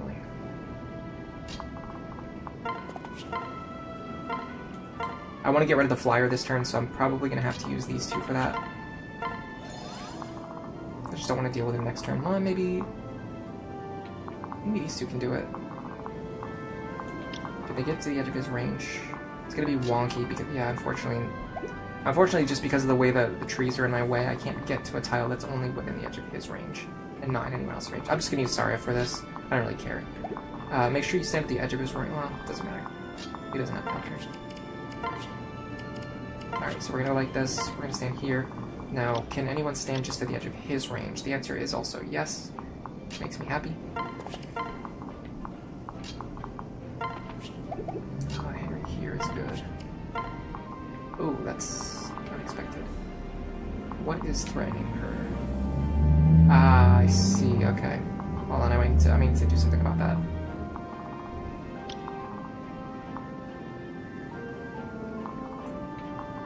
This is actually a problem. It's actually a big problem. Because anyone who body blocks this guy is going to be also threatened by this guy. But not if I stand right. If I stand right here, only one of them should be able to attack me. And I'll just stand here with nothing equipped. That way I don't deal counter damage to myself. Okay. I get burned by this all the time. The stupid thing where you move a character out of the way and then it expands the attack range of a specific enemy. That's one of the kind of things that I don't like, but it's pretty minor. All things considered. I would definitely prefer if you could just see what the actual enemy movement range is before moving your characters. They could have just made it a toggle, like you could just push a button and just toggle it on and off.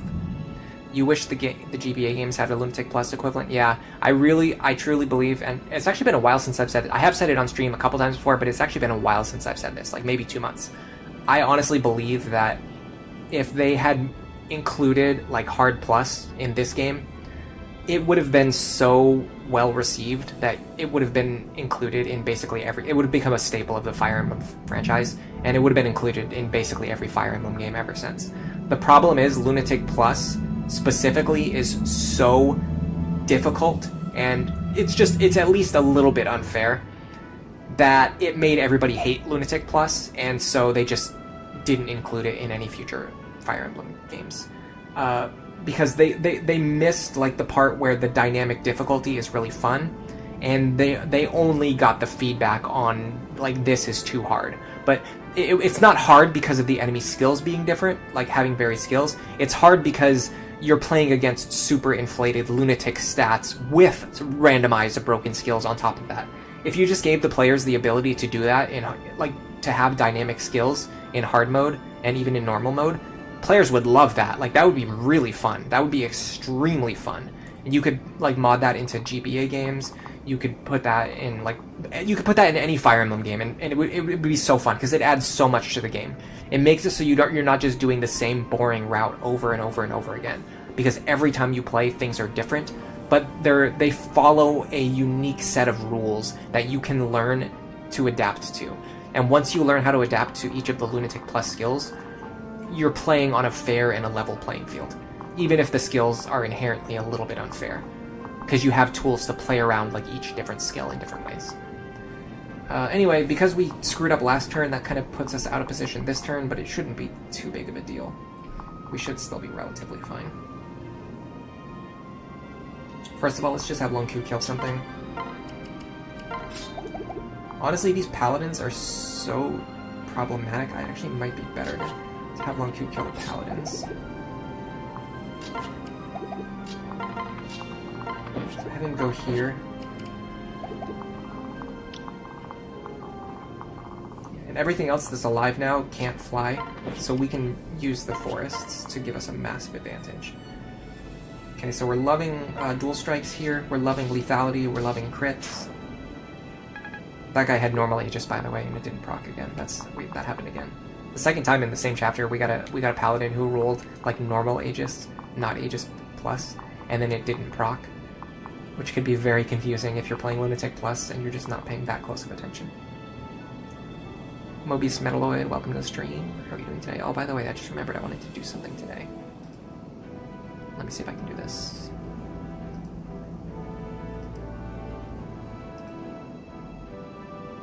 Okay, I am sending out gift memberships because it's almost the end of the month. And I figured I would give 5 away. Vernitas, welcome to the membership. Caleb Danan, welcome to the membership. Leather, oh, welcome to the membership. Membership, not the membership, the membership. And Doggy Poo, welcome to the membership. And Beckett, welcome to the membership. I don't control who the gifts go out to, they just go out randomly. So, either way, I don't know. I mean, there's not really a lot on the membership. It's usually just like getting to see the videos a day or two early. And then like with the Donald video, I actually specifically chose not to release it early to members because I wanted everyone to see the video at the same time. Yeah, pair up is awesome. I'm so bummed about the fact that they removed pair up. It's a baffling decision to me. I don't know why they removed pair up. It's so good. It's better than anything else in any Fire Emblem game. But that is just my opinion. Obviously, there's many people who don't like pair up, so we just kind of have to accept that. All right. Where's Lucina?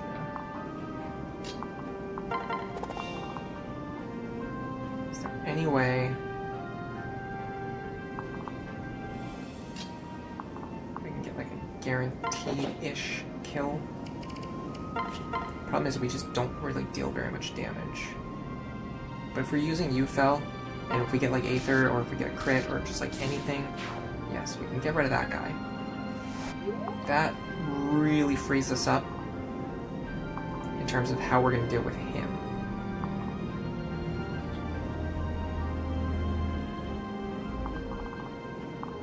What I think I'd like to do is this.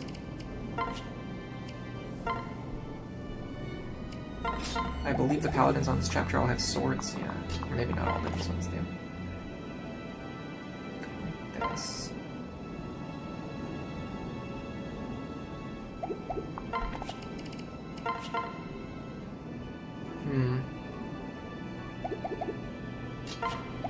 Pretty sure this is more damage overall. We're very unlikely to kill him, but that's not really my goal here. Yeah, my goal here is to chip him down. This, by the way, is a really good example of when soul tanking, or like soul tanks, are just, like, they have weaknesses, and this is one of them. When you get to a point where you have, like, obviously this is a failure on my part to train Severa. Obviously, if I trained her, she would be better, but I'm just making a point here, okay? My point is, if you get to a point where your soul tank is just, like, evenly matched against opponents, or even in this case, worse, like, they're, like, pretty weak against the opponents, then number one, soul is not really triggering that often because your proc rate's pretty low. Number two, you're not really dealing very much damage. So even if she heals herself, she only would have healed herself for at most 5 damage twice. So she'd be at 28, and then she would still get killed by the next attack from this enemy. So she just like can't actually, she just doesn't have the stats to back up the soul tanking strategy that she wants to do. By the way, the bow is better than the sword. And then this can guarantee the kill, even if we didn't crit there. And then we proc Gale Force. And we're gonna use that opportunity to get some staff experience, which does not decay based on the level difference of the target. But again, I just did... Why am I doing this? I keep moving characters and then having them wait and not do anything. But, like, for no reason. I don't know why I did that. I could have just had him heal one of these characters, who are badly in need of healing, by the way. Just come over here. Actually, heal Lisa. Heal your mom. And then she heals her brother. It's a family business. Okay. I want to get rid of him, because he has counter, Luna, Hawkeye, and a 1-2 range weapon. It's just a good idea to get rid of him sooner rather than later. 56. Let me see if I survive that without healing. Minus... oh my god. Hold on a second. 29 plus 7. 36 divided by 2, 18. Okay. What was it? 56 minus 18. 38 damage. Oh yeah, we survived no matter what. So let's survive no matter what.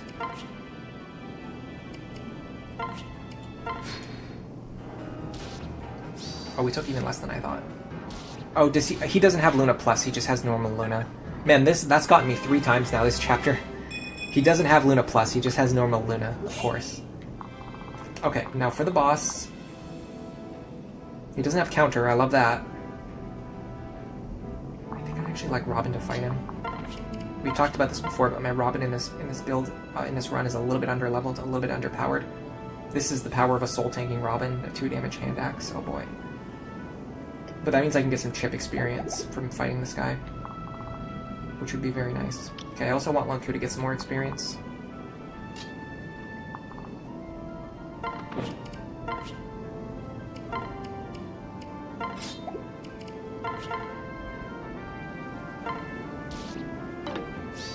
Ooh, nice lethality.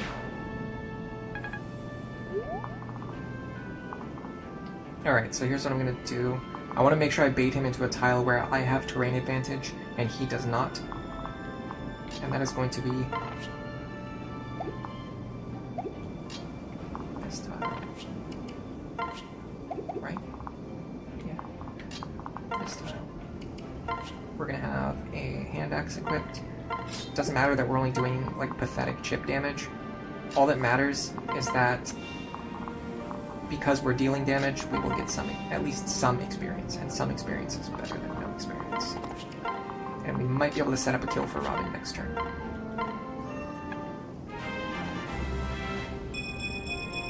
And Lieber reaches exactly level 20. Now we can second steal him if we want to. I haven't decided on that yet. We're kind of at the point where we don't really need to.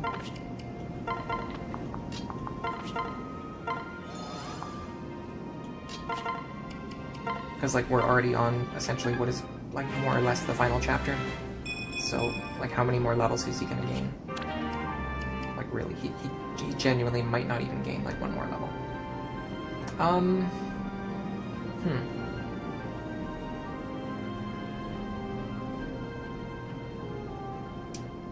gonna get rid of Miracle, because it's just not something you can really use reliably.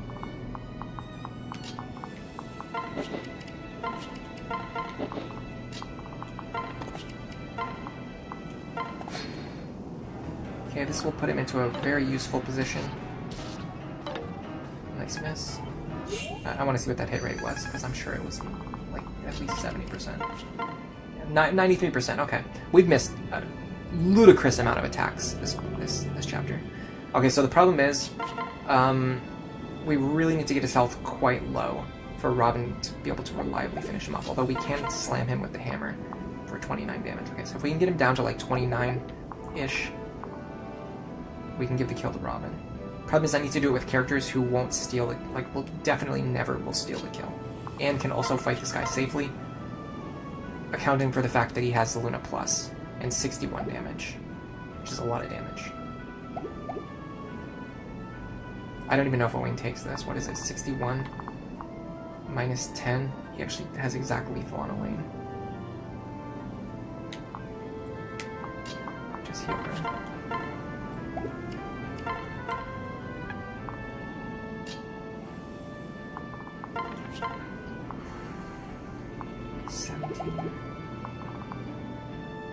He doesn't even have Axe Breaker or anything. It's just that dodgy, I guess. Hold on, let me just use a sword then. I'm not trying to kill, I'm trying to weaken. 1 damage, wow, that's something, I guess.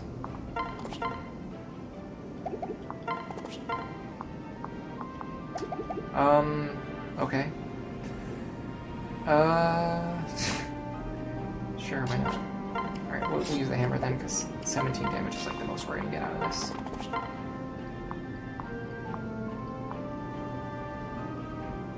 If we can even hit.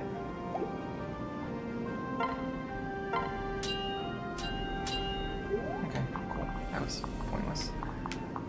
Next. Like, these two have Aether, so I don't want to have them attack him because they could accidentally kill him. Even if I don't want them to. Alright, let's try doing this the correct way this time. We don't unpair with Nowi. That allows us to dance. And allows us to run up here. Now if we do this correctly, there won't be any chance to proc lethality.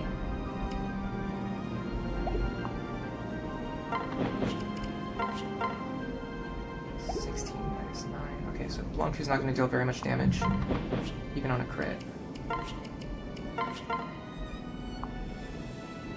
We want her to not crit and kill here, so I'm just going to use the hand axe. Just in case she does crit. Need her to not kill. That's some good chip experience for Nowi too. Alright, we're kind of getting to the point where well, here's the thing. Hitting twice for 29 damage each hit, this will actually just kill him. So really now I'm not even needing to chip his health anymore. I'm just looking for ways to get chip experience on characters other than Robin.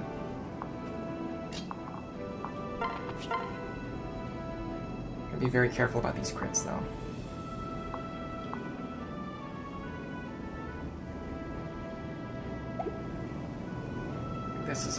This is another one, it's like very close margin, but he does barely survive.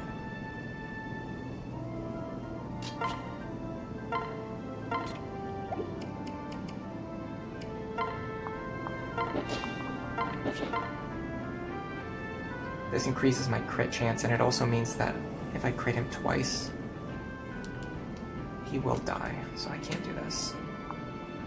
Use the bronze bow. This is fine, I'm only doing this for chip experience anyway. And I will survive for sure. 61 minus 12, yeah. Alright. We didn't crit twice anyway. You never know, we might have. So we just have to plan around it. This allows us to get some more staff experience on some characters. Be very careful, don't do that. Except for you, you're already on level 20. Alright, so this should kill. Unless I made a huge miscalculation.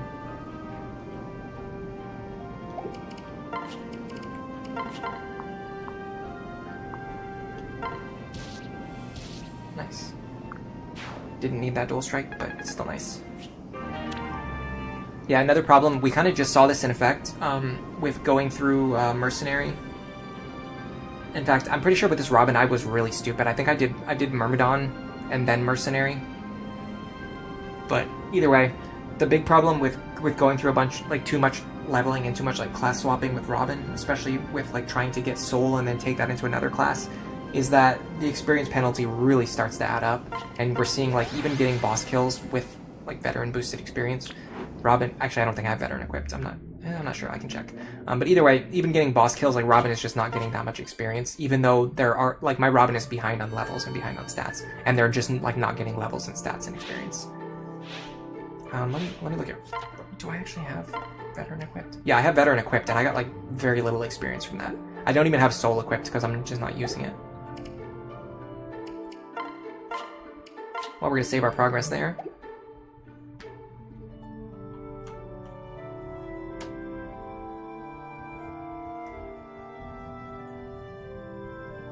Three times in a row, you had all 6 of the wyverns at the top of the chapter 5 with counter. It's actually not that hard to pick apart the top group, even if all of them have counter. So the strategy, I'm going to explain to you the strategy that I use, although you're not going to be able to do it because you're not using Magical Robin. So what you do is you have Robin move onto the fort on the left side with a tome equipped that can one-shot the wyvern that's going to come down. So the wyvern comes down and then you one-shot them so you don't take any counter damage, right? Then on the right side, Frederick just needs to bait the other 2 wyverns into like moving towards him. He can just do this with no weapons equipped, so it doesn't matter that they have counter. Okay? Then on the next turn, or on enemy phase, the boss and the wyvern on the left will move towards Robin. So then what you do is you can have Maribel or Lisa heal Robin while he's standing on the fort. Then Robin moves forward and he kills the wyvern who moved forward from 2 range, so he won't take any counter damage, and also the wyvern won't be able to damage him at all, and this will leave him in range of just the boss, and the person who healed Robin will be out of range of the boss when this happens. so you don't have to worry about that character getting killed by the boss. Then Robin is in range of the boss. The boss has a 2-range weapon, so again, the fact that he has counter doesn't matter. So the boss will come over and attack you at 2 range, Robin will enemy face kill him. And then Frederick can just stand on the fort on the right-hand side with no weapons equipped, while the other wyverns attack him. And then you can just pull them away from Frederick one at a time, and just one-shot them so you don't take any counter damage. I would love this waste tome. Isn't this a doubling tome? Wow. Get the waste tome this early. You get it one turn sooner than the other brave weapons. That's really cool. Does it have really bad accuracy, or am I thinking of something else? The accuracy's not great, yeah. That's actually a shame. Like, why do all the other brave weapons have good accuracy, but the waste tome has, like, horrible accuracy?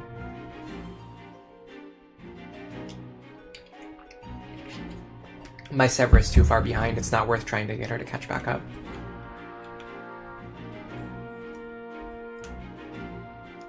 You think that because they switch game design ideas between each game, they never have time to perfect a lot of the ideas? Yeah, I definitely agree with that.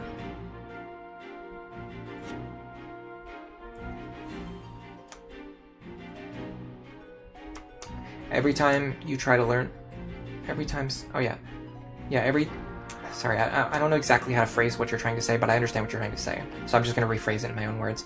Every time I play these games, or every time like you learn something new about these games, you just like fall deeper into them. Or at least that's what I'm thinking. I don't know if that's what you were trying to say, Chris, but... Yeah, okay, you're talking about replayability, yeah. So like every time you replay the game, you learn something new, yeah. We finally got our Exalted Falchion. We're probably not going to use it, I don't know. Here's the other thing, is like, if you're going to use it, you can just wait until the final chapter and then reclass back into Bow Knight just to use it. But I don't think we're going to need it, because Lon'qu should be able to kill the final boss with his Brave Bow. Which also, we still have one more chapter to get ready for that.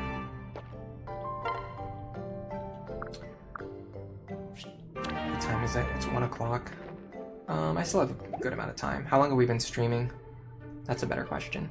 2 hours? Yeah, this is actually a pretty short stream. I think I can stream for a bit longer. Let me just bring the chat window back up. I accidentally just closed it out again. Because I popped the chat window into a separate window, I keep accidentally closing it. Alright, so... let's put this away. We're gonna need more rescue staffs again. We just used, like, all of them. Let me just go to the rescue staff shop and buy one. In fact, let me buy 2. While there's no enemies blocking it. Okay, then I'm gonna go to my inventory, and I'm gonna go to every character with a rescue staff, and I'm just gonna restock it. In fact, she has none, so that's a big problem. Okay, so Cynthia actually didn't use any, which makes sense. You're gonna restock. You're gonna restock. I might actually give one to Anna and bring her, because Henry really didn't do anything that chapter. I think we're done with Henry. I think we're gonna use Anna instead. I've probably sold the Levin sword, unfortunately. No, I still have it. That's crazy. Why in the world do I still have that?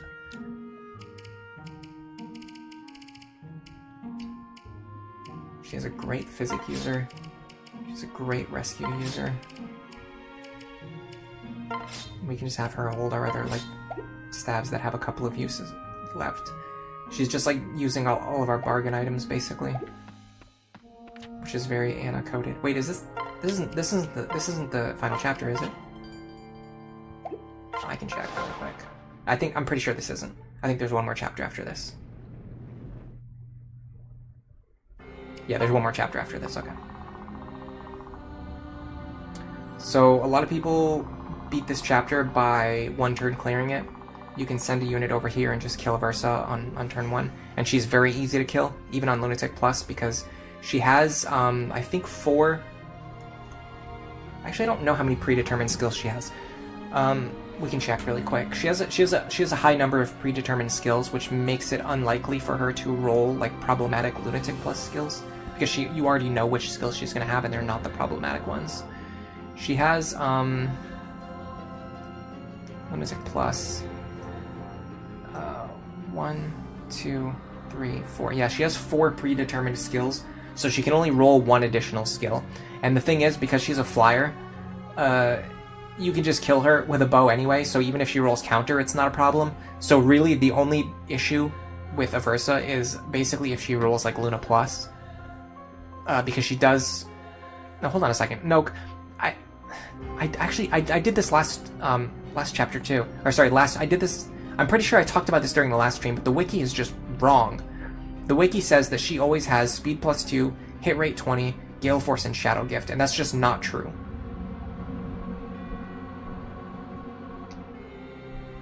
Yeah, that's just not true.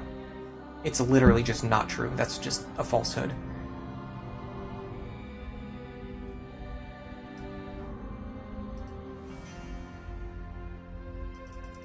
It looks like on Lunatic Plus they removed Gale Force so that she can have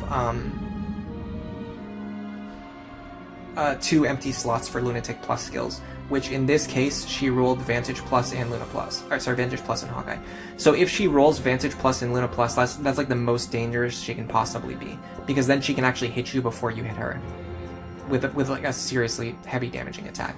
But as long as you can survive that, then she's really not threatening at all, because you can just kill her in one turn. I've talked about this before, though. I don't really like going for one-turn clears. Typically, even on a map like this that has like a lot of reinforcements, I'll usually clear the map after like a few turns, like before the reinforcements start spawning, but not like immediately on turn 1, because that gives you the opportunity to run around, grab experience, grab items, and things like that. The enemies who spawn on turn 3 appear like,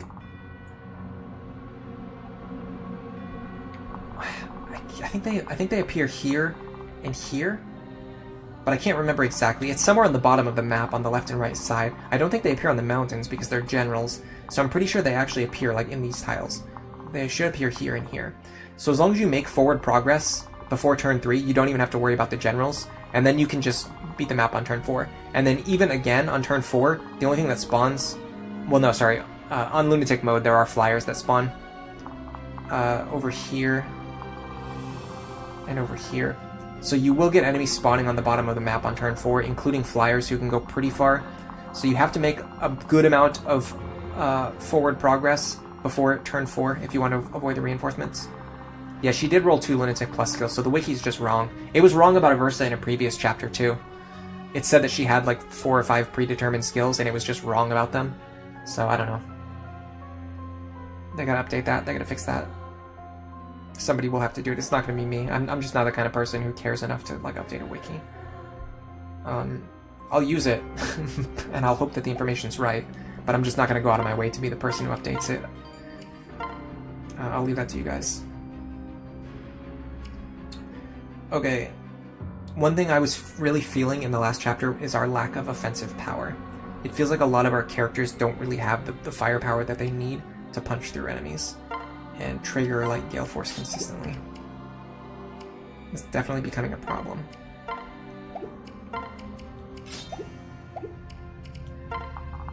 We're dealing with sorcerers and generals too, and they're not exactly easy to kill classes. Mire Tome here. Are there other Mire Tomes? There's a bunch of Mire Tomes, in fact. It's been a while since I played this chapter.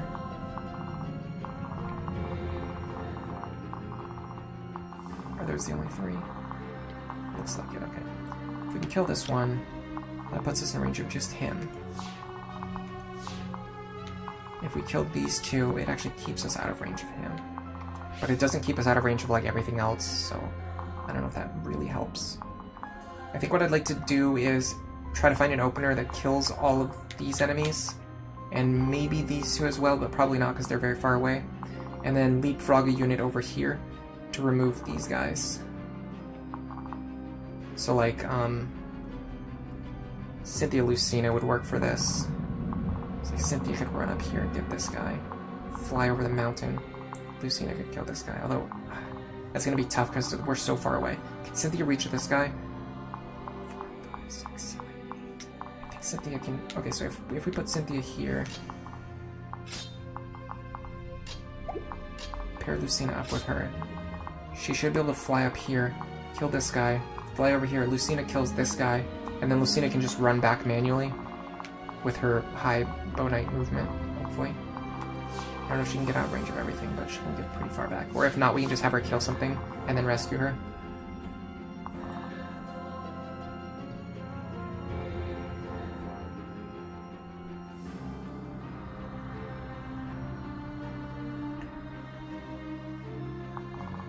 Yeah, they appear like down here. It doesn't really matter because my goal is going to be like to be up here out of their range anyway, but it's still...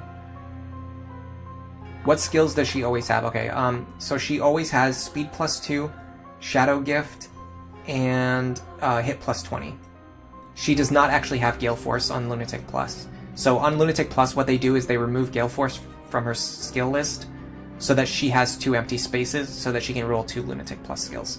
So the wiki says that she always has Gale Force, which is probably true on Lunatic, but on Lunatic Plus, they've removed Gale Force from her list, and that gives her 2 spaces so that she can roll. In this case, she rolled Vantage Plus and Hawkeye Plus. So she has 2 empty spaces, where the wiki says she only has 1. That's the short version. And this does matter because some bosses actually do have like full skill slots and they can't roll Lunatic Plus skills.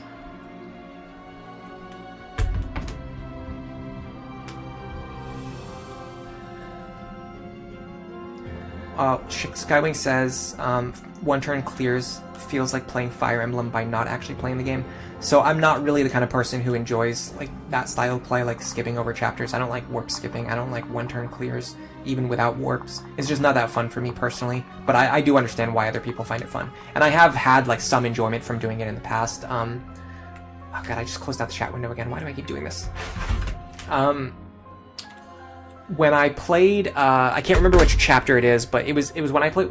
It was when I was playing Birthright Lunatic for the first time. Was when 1 turn clears like really, like I actually enjoyed doing it for the first time. I can't remember which chapter it was. It was one of the late game chapters. I decided to just like plan out a 1 turn clear for it, and planning it out and executing it was really fun. But like that was it. Like that was it. Like doing it one time was fun. I would never want to do it again. Like the next time I played it, I just played the chapter and normally I didn't skip over it. So that's like the difference for me. Like for some people, like once they find a 1 turn clear, like they have fun by doing it always like skipping the chapter every time. But like for me, like once I've found that solution and I've done it one time and I see what works and I'm like, oh cool, you know, I was able to do something that was like interesting. I don't need to do it again after that. Like that's it. Like that's the limit. But that's just me. Everybody kind of does things their own ways. Alright, this should be fine as an opener. I need to make sure my inventory looks okay. Some of my characters might be kind of down on weapon charges after the last chapter. We also probably, do we need beast killers anymore? I mean, yeah, the beast killers still help a little bit. They're not super essential, but they help a little bit.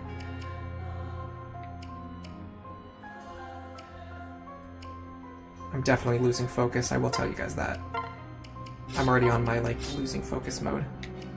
You guys have to remember that when I first started streaming, I used to only stream for, like, 1 to 2 hours, like, typically. My normal stream time was, like, 1.5 hour length. And it's only over, like, the last, you know, like, 6 months or so that I started streaming longer and longer with every stream. And so, I still have the same problem where, like, after about, like, 2 hours, I start to lose focus.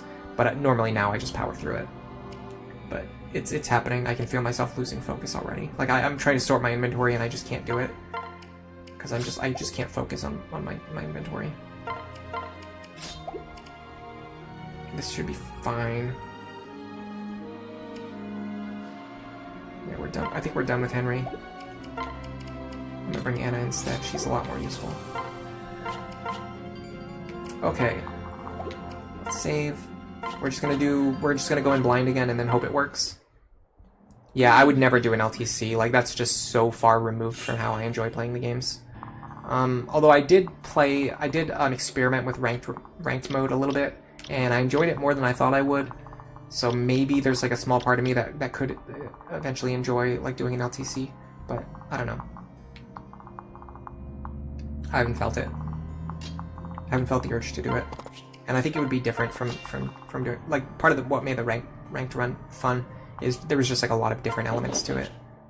as opposed to an LTC, which is just like all you're trying to do is maximize or lower the turn count. What is 34? 68. I mean, this is fine. We just need one dual strike, crit, or Aether proc. Then we run over here.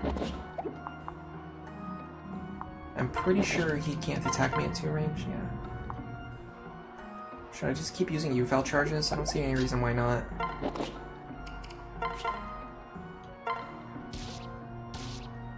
Love that Gale Force, love that, Gale Force proc. Very happy to get that. Okay, so now we don't have to worry about Mire other than this guy. That's the only Mire user that we have to worry about. Now I'm going to try to clean up as much of the map as I can this turn. Next turn, I'll worry about trying to get droppable items. I really would love this Physics Staff if I can get that. That would be phenomenal. Ideally, I'd remove all the other characters.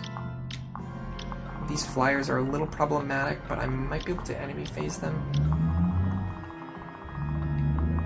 Tomahawk. Silver next. I can at least enemy phase this one with one of my archers, but I need to be careful though, because I need to make sure that I actually have enough firepower to clear these guys first. Then I'll worry about, you know, enemy phasing this guy if I have an action left over. This guy also is going to be a little bit of a problem. Can Lucina get him? Yes, she can. Pretty consistently, even. Not 100% consistently, but pretty consistently. Okay. Now I will have to rescue her, so that's one rescue staff accounted for. We got the Levin sword, it's not really that important, but it is what it is. These guys also overlap pretty heavily, so it's not like I can just end my turn in their range either. So I want to kill him with somebody who's going to be able to fall back.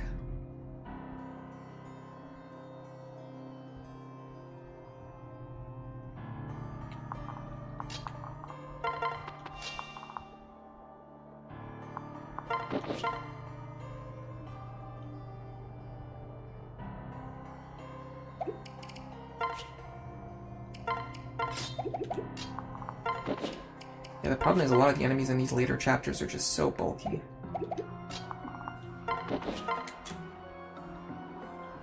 I'm pretty sure one dual strike actually does not kill here. Can I get a stronger lance from the convoy?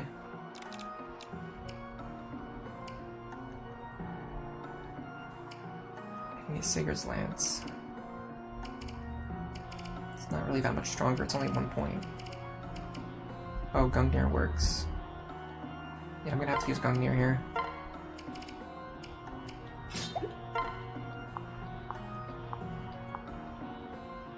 This will guarantee the kill with just one dual strike, instead of needing two.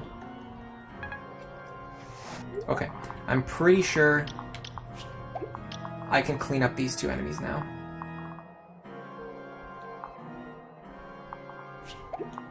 I should have had Olivia plus for the action though. Does he have a 2-range attack? No, he does not.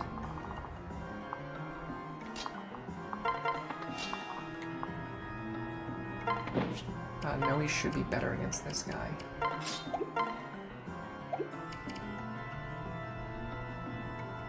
Unfortunately, he has Aegis. Let me do this instead then. Oh, well, we can't double him, okay. Let's do this then. This should be fine. We got a couple chances for lethality, a couple chances for crits.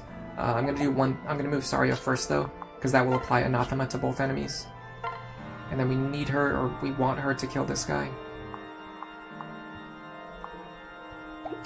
Robin dual strikes can contribute. Oh, Robin dual striking can contribute to that though. Pretty high chance, yeah. We needed him to not dodge though. Okay, so now our crit rate should be higher against this guy. There you go. That's the power of Anathema. So now we've got 2 chances to crit, 2 chances to proc lethality, 2 chances for Nowi to dual strike. And there she goes. Okay. Cool.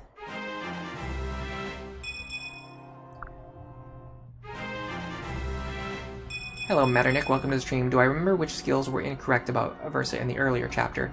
I don't remember. Sorry, it was too long ago. It was probably the same thing. I would guess the chapter probably lists her as having Gale Force, and she probably doesn't. So it's probably the same mistake on both pages. They probably just mark her as having Gale Force because they didn't notice that it gets removed on Lunatic Plus. Because even the people who have played Lunatic Plus like this far, they typically just skip this chapter by just running over here and killing her instantly, so they don't pay attention to what skills she has, I'm guessing. I don't know. There's many reasons why that mistake can be made. It's not even like a huge mistake, but it is a mistake. Okay. Of these enemies, who's more dangerous? Definitely the one on the right, but I actually can't fight him, so I'm gonna fight this one, because I can't fight him safely.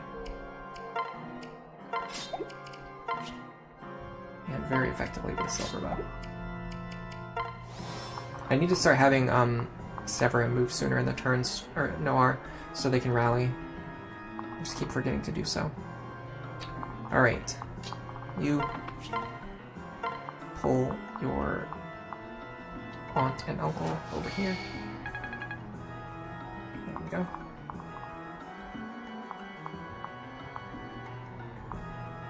Now, I would like to find a tile that is not threatened by more than one of these enemies, but I can't do that. Oh, what just happened? I pulled the wrong characters. Oh my god, I was supposed to pull Lucina back. What am I doing? I straight up just wasted a rescue staff. Okay, it's fine. Pull him back.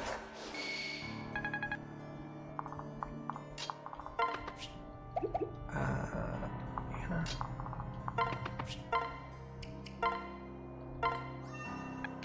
I don't know why I'm making so many misplays today. Well, I know why. It's because I can't focus on anything.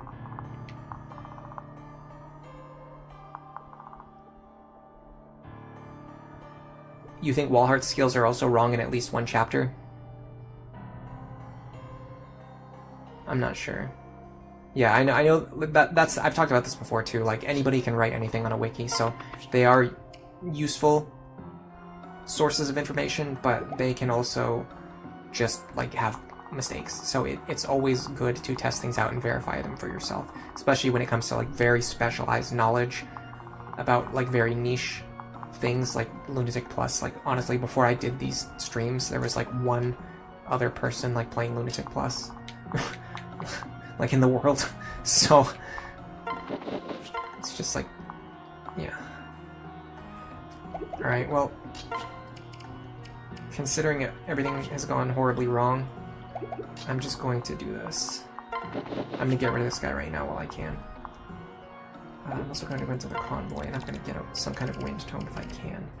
Yeah, this. I don't know why I didn't have this already. Oh, it's because there was like no flyers in a previous chapter, so I got rid of my wind tome. But now I actually need it again. I know I don't have Gale Force anymore. What I'm just going to do is just kill this guy and then just rescue. It's better to gain momentum now on the early turns while I can. And then what I can do is I can rescue here, and then I can have Olivia dance for them. If needed, which was probably needed. Bolganon and Rex Caliber. So I am worried about the Rex Caliber, so I will dance. So I'll move into this tile where I can just kill the guy who has Bolganon. Nice crit. Beautiful crit. And then... Holy crap. That was with Arcwind equipped? We dealt 3 damage with Arcwind? Wow, the resistance stat is cracked. That is phenomenal resistance. Okay, let me send her over here to deal with these ones. I have to be careful though, because I have to start getting close enough to secure the boss kill. What turn was it the reinforcements spawn? You guys had me looking at Aversa, so now I'm not looking at the reinforcements anymore. The reinforcements spawn on turn 3, okay. So We just need to make sure we start getting out of range of the generals for now. That's like the big priority. Metronic, you're gonna fix the wiki pages. You're the hero here. It's not me. I can't do that. I can't be the hero. Alright, so we're gonna swap positions. You two are gonna go over here. You're gonna kill this one who has high resistance. No, you're not, because this enemy will kill you. Maybe I can do this. Man, they're fast too. I could do this. I could play for a dual strike. Doesn't really fix the issue. Okay, what about just having Lucina do it then? Problem is, I absolutely need Lucina to do other things. We need somebody to get rid of this character, though. Lon'qu could do it.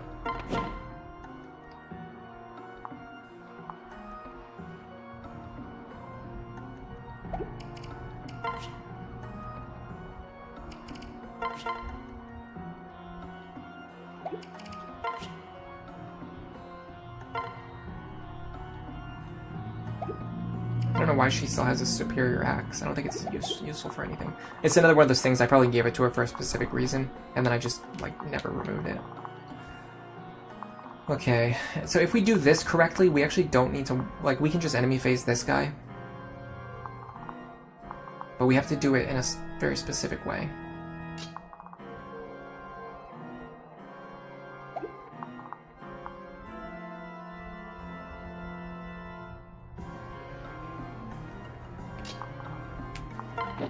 Like this. But we can't even kill this guy, so that doesn't work. What about this? That doesn't really work. Kromp's not going to be able to kill him. Yeah, this battalion over here is pretty hard to get through. But I want that physics staff. It's way over here though, isn't it? Yeah. I don't know if I can realistically get that physics staff. I have to make some forward progress though, because I'm not going to be able to get the boss kill if I don't get like move forward. So I have to clear out some of this space at least. I'm pretty sure you can do it from here. I think I've done it from here before. I'd like to get up here though if I can. Yeah, like if I can kill these three.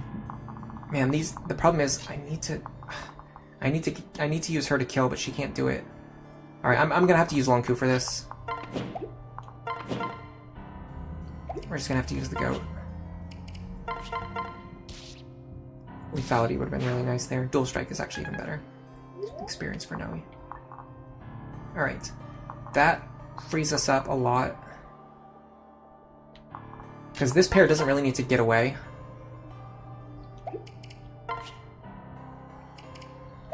These guys can get Swordbreaker, can't? No, they get Lancebreaker, okay. They're not scary at all. Because you want to use swords on them, and swords are effective on them, so... Hello, Cat V, welcome to the stream. This chapter can be rough. You think the first few turns are pretty hectic? Ooh, we got Bowbreaker. What would we get rid of, though?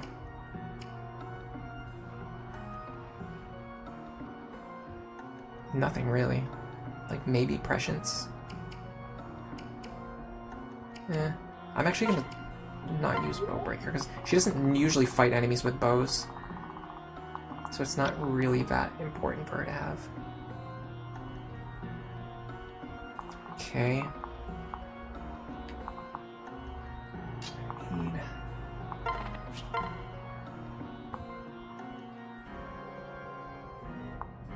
God, these guys are way overpowered.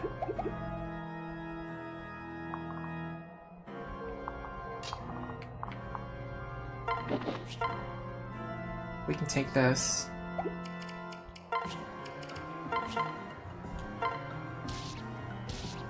Perfect. We even avoided taking any damage. Even better. Now, if I really wanted to be greedy, if I really want this physics staff, what I could do is have this pair start creeping up the left-hand side to get into range to grab the physics staff next turn. But having them on the right side with the rest of my team is pretty important as well. I can't get into range to hit anything with my Gale Force attackers. Maybe I use, yeah, maybe I'm going to use you for this.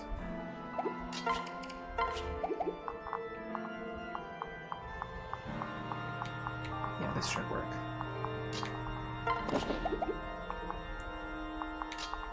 Because I need to start clearing this space on the right-hand side. I can also rally speed while I'm here. No real downside. Okay, so now we can run up here. This gives us options for attacking. This guy having Miracle I don't love, because Miracle is a direct counter to Gale Force.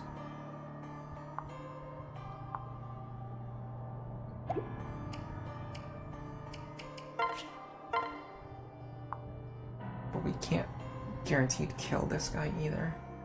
Well, if we kill the Sorcerer, we can stand at the edge of the other guy's range and just force him to attack us with a bow. Not sure. I'm pretty sure Lucina wants to attack him. And then Cynthia wants to attack him. I'm just gonna send it. We just have to hope that he doesn't trigger Miracle. Yeah, there you go. Okay, now we don't really know for sure that Lucina can actually get this guy, though. But it does allow us to use the Silver Lance. We could even use the U-Fel here, but I don't think U-Fel makes a difference because we're mostly just playing for Aether and Dual Strikes anyway. And if we don't get it, we can just use the Rescue Staff. Okay, so we did get it. Even better. Now we can set up an enemy phase against the General, and instead of setting up near the mountain, we can set up all the way up here, which is way closer to the boss. Gives us a lot more flexibility on the bow kill. Ooh, I don't love a Killer Lance there. I do not love a Killer Lance there. 62 minus 29 minus 7 is 26. Times 3 is 78. He actually kills us on a crit. Yeah, we're not going to be able to enemy phase this guy, so let's just run away.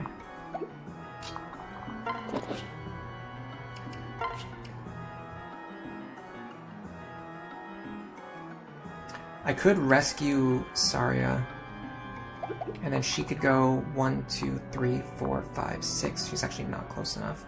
But if I rescue her like further, if I rescue her like up here, we can have her kill the guy. I don't really use rescue for forward momentum too often, but sometimes I do. This is a really good time to do it. This is like a really good example of like a time when you should do it. I'm just going to use Bolgan on here, just so we don't have to worry about any chances of anything going wrong. This is just a guaranteed kill. There you go. Okay, so we have created a ton of safe territory on the right-hand side.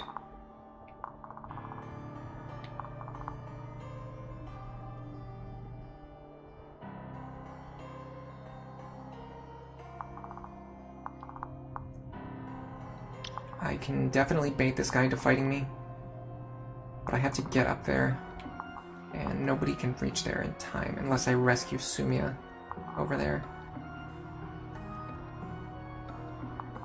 which might be worth it.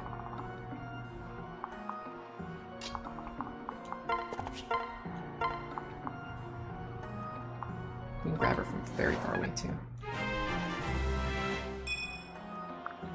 Oh, we're gonna get dual support plus soon. Unfortunate. I don't want to pair her up with Anna because I actually want my characters to be separated. Let's actually rescue the other two over, so they're not stuck in the bottom left corner alone. This just keeps my team together. And you can physic them. Okay, so now what I can do is I can stand here. This actually puts me next to Robin, which is even better.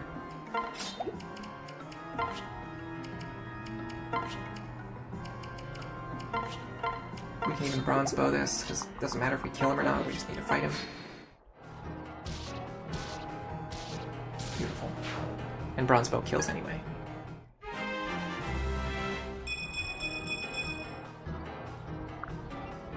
Dual strikes bypass Miracle. Yeah, but my point is, if I didn't get any dual strikes, I would have hit him twice and then he could have triggered Miracle. So it's a direct counter to Gale Force. Because then you have to get like a dual strike, or you have to get like something else, like something that doubles your attack, gives you an extra attack after Miracle procs. Okay, so 2 generals are going to spawn this turn. They don't really concern us. We're going to be very far away from them. But next turn, there are going to be flyers who spawn, which we should be out of their range too. So we might have a couple of extra turns to play with here. The problem is some of the enemies might start moving. We can kill the Tomahawk guy. I'd like to do it with someone like you. I'm just gonna set up an enemy phase this turn. Oh my god, why did I do that? Just get over here. I moved 1 tile further than I needed to. Okay, so you, if you're standing here, you can enemy phase them safely.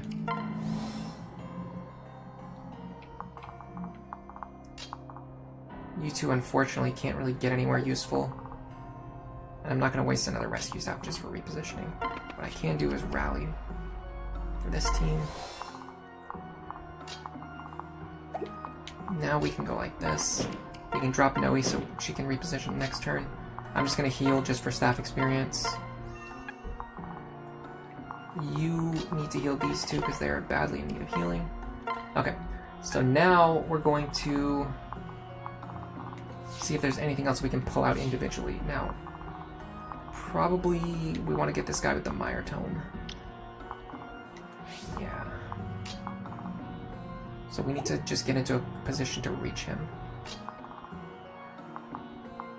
Which it looks like if we move over 2 tiles, we'll be in position to reach him next turn. The problem is when the flyers spawn, they're going to be able to fly over this mountain and reach us, so we have to be careful that we're not in range of the mountain. And then you two are going to go here. And then you two, I don't really care what you do. We can maybe get them to pull over this Thoron, because it just overlaps with the Tomahawk. But the Tomahawk is gonna go for them, right?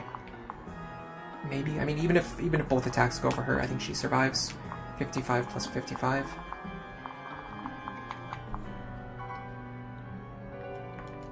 Minus 10. Minus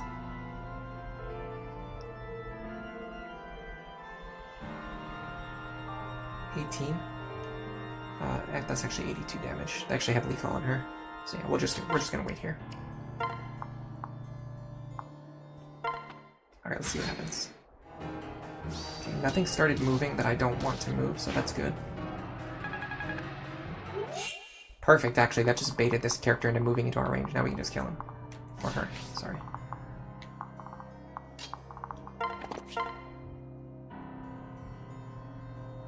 R.I.P.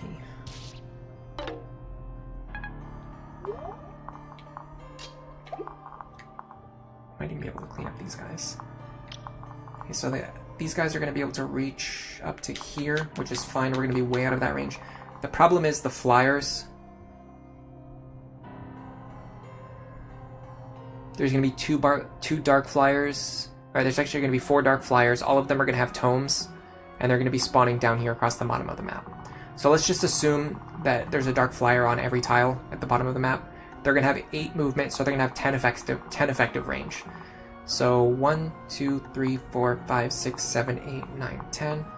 Here. We just need everyone to be above this line, and we'll be safe. So leaving Lon'qu down there is not the play. Let's get rid of Mire Tome. I'm pretty sure...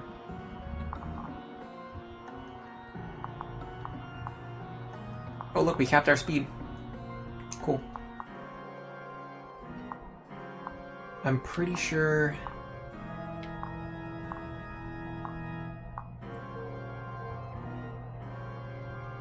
Red Watcher, do you want my suggestion? Because you've been at this for a while. I honestly think if you're stuck that hard, it's better to restart the run and just try to make a better route, like try to make a better team, so that you can beat the chapter more consistently. Because the amount of time it will take you to get back to Chapter 5 is going to be less time than you probably have already spent just playing Chapter 5 over and over again. Like, literally just playing the first 4 chapters again will take you less time. And then when you get there again, you'll have a stronger team, you'll have a better team. I highly recommend keeping Robin and Tactician for as long as possible, and then reclassing them into either Mage or Dark Mage whenever they need, once they have enough speed, so that they can double everything. And then reclassing them into Mage and Dark Mage will hopefully give them enough magic so that they can one-shot the enemies. Particularly like the enemies who roll counter. So they should be able to double and kill everything on the map, and then the enemies that you don't want to roll counter, you can just one-shot them. Plus Magic Robin minus Strength Robin works fantastic for this. I really, honestly, it sucks to say this, but like Magic Robin is just so much better than Physical Robin. It's not even a competition. It has to do with a lot of different factors. One of them is the way the adjusted mods and adjusted growths are given out. The negative mods on like the magical stats tend to affect things that are important even for physical characters, but the negative mods on the physical stats really only affect things that are important for physical characters. So as a result, you can take like a negative strength mod and it doesn't really hurt a magic character. But if you try to take a negative magic mod, it actually kind of hurts a strength character a little bit. It makes them a little bit slower, which you don't want to be slower. And yeah, there's just like a lot of different factors. Anyway.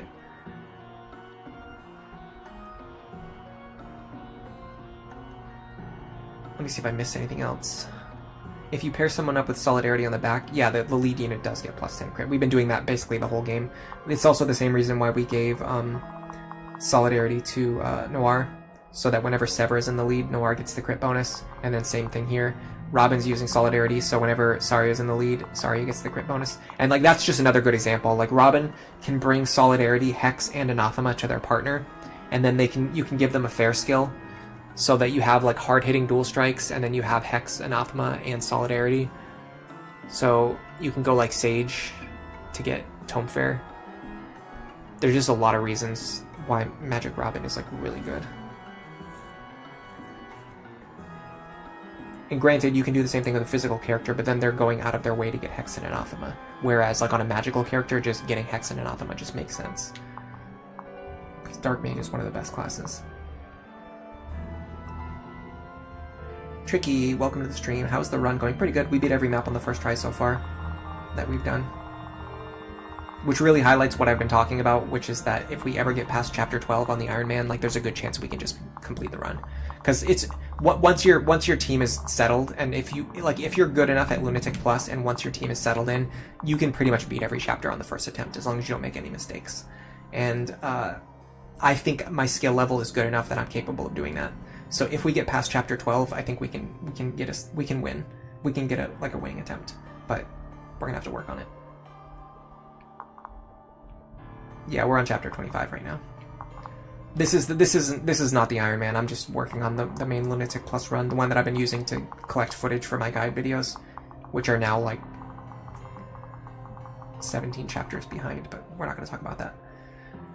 Oh, I got a little bit of neck pain.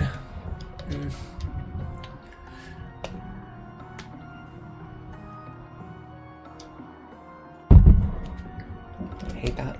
Duke Nukem, you're going to cook. I love cooking. It's one of my favorite things. You went to a birthday party today, Tricky? That's always fun. I don't mind going to other people's parties, but I don't really like having my own birthday parties. Okay, anyway, I went on a really long tangent there. I'm pretty sure what I want is for Sumia to go up here and kill this guy. She can maybe do, maybe not, actually. Yeah, this is pretty dicey, actually. So we would have 17 plus 30 is 47, plus another 17 is only 60. We don't even kill with 2 dual strikes, so yeah, that's not the play. The play is to use this pair. They can hit harder and more consistently.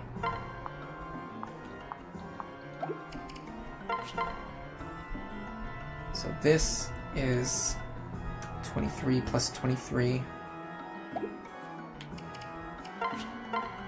plus 23.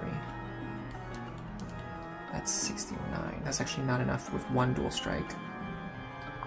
UFL doesn't make a difference though, so I'm just gonna bank on the fact that we're either gonna get 2 dual strikes, we're gonna get an Aether proc, or we're gonna get a crit or something else.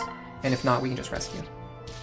So we got the Aether proc, but it was very likely for us to get at least like one lucky thing there, and we did. Now this might trigger the aggro on the other enemies, I'm not sure. It looks like Hammer is the only guy who can target this square, so I'm gonna move into his range.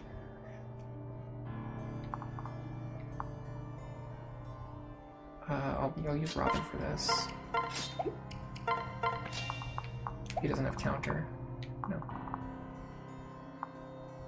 Fortunately, we don't double him.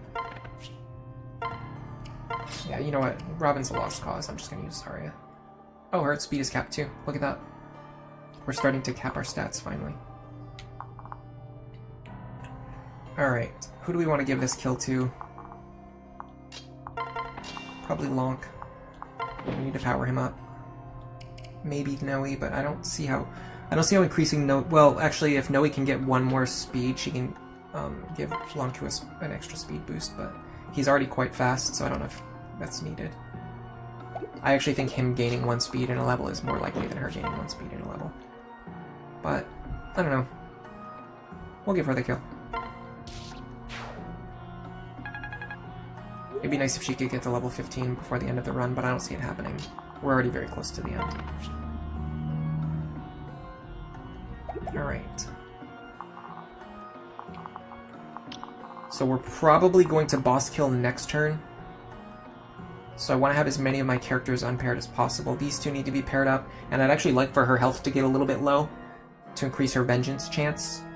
Although in the worst case scenario, I'm pretty sure we can just use Lucina to kill Aversa. Shadow Gift almost looks a little bit like lethality, which can be kind of scary. Alright, so I think I'm gonna go like this.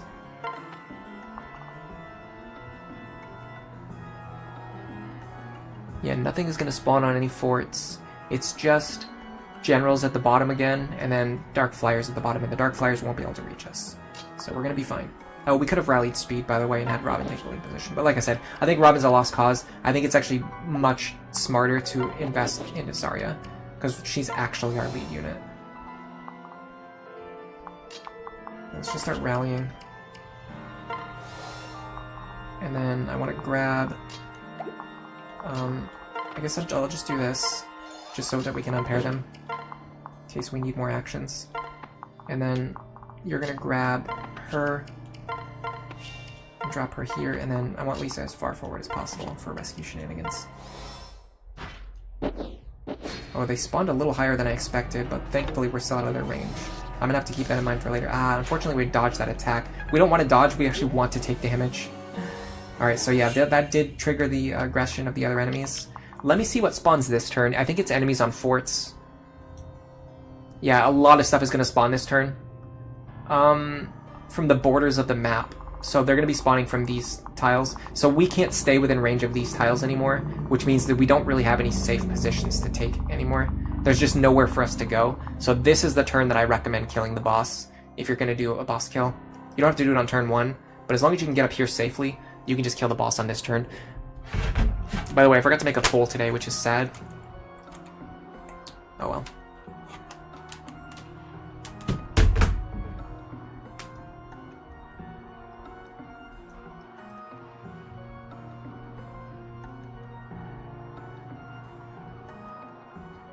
Red Watcher, I think by the time you're done with what you're doing, you're going to understand why I say that Arms Thrift is so overrated.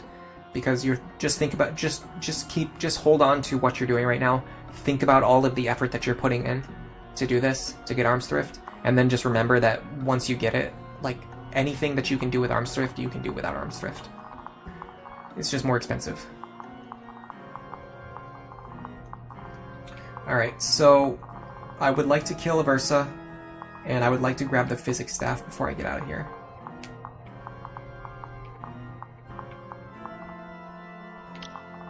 Getting that physics staff is going to be tough. I have to use... Ooh, that's a problem, because I have to use Lucina to get the physics staff. but this might be okay. I just have to... This is tough because these guys both have...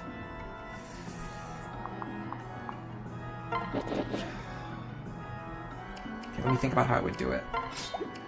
I can't double him, unfortunately. I can double him, but I can't guarantee the kill. Am I gonna U-Fel here? Let me see if Zarya can kill her. Probably not, honestly. She probably has a very high yeah, she's capped on resistance. That's not gonna work. I'm gonna deal 51 damage. I'm gonna deal 10 damage, so even on a crit, I only deal 30 damage. That's not gonna work. I need a bow user for this. I don't think I can grab the physics staff. I think I have to invest all of my resources. Maybe Lon'qu can do it. Maybe Lon'qu can kill her. 45, it's... Well, he's gonna have more than 45. 45 plus 9. He's gonna have 54 attack. No, he's gonna have way more than 54. What am I thinking? He's gonna have exceptionally more than 54 attack. I could also give a Wind Tome to Zarya. 54 plus 13 plus 13. He's gonna have 80 attack. Minus 30 defense. He will two-shot her. And 45 speed. He needs rally speed in order to double her. So I need to rally speed for Lon'qu. And then I need to rescue...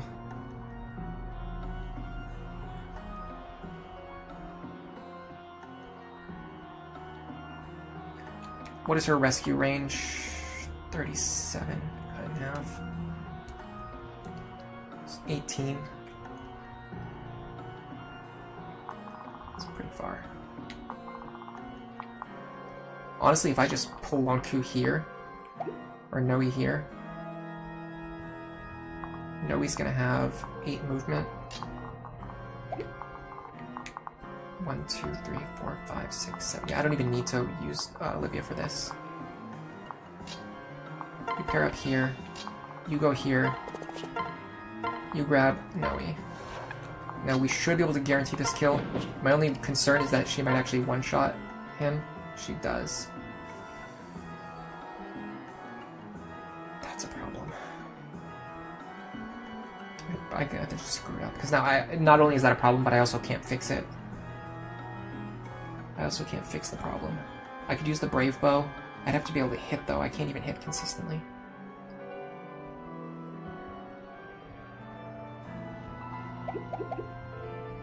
I might have just completely screwed up in so many ways. Here's an interesting idea. What if we clear out these enemies? Because now anything that spawns is going to be coming from the borders of the map over here.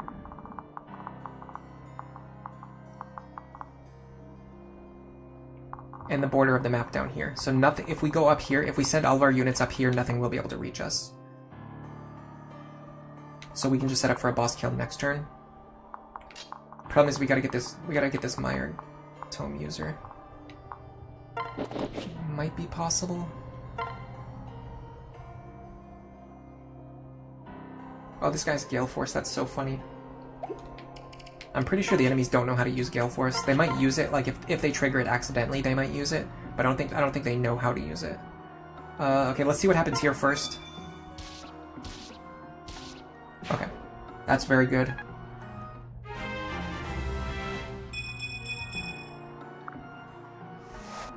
So I'm pretty sure we can buy an extra turn just by going up here.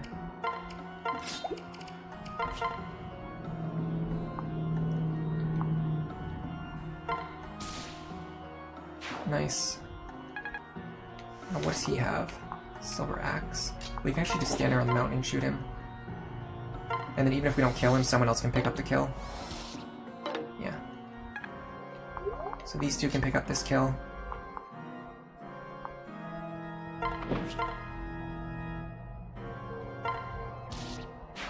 Beautiful. Although I kind of want to drop Lon'qu so I can do some things for him next turn, but I don't know, I might have just missed my chance.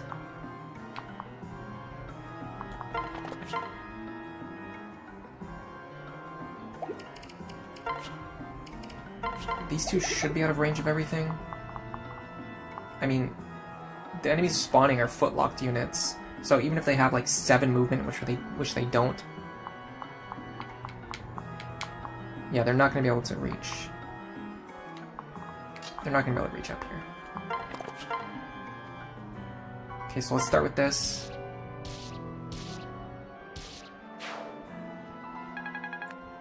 If that didn't kill, I would just have someone else clean it up. This is even better, because now we don't have to do a bunch of, like, warp skipping crap. We can just kill these enemies.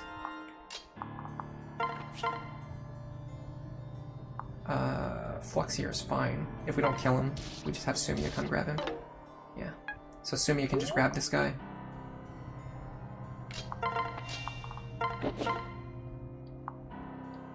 I guess we short spear. Okay. I'm a little worried about Owain, so I'm not going to have him heal, because I want him to be able to stand on the other side. Well, actually, let's do this. There we go. I guess I mean, the difference between heal and mend is not even that big, so I'm just going to heal.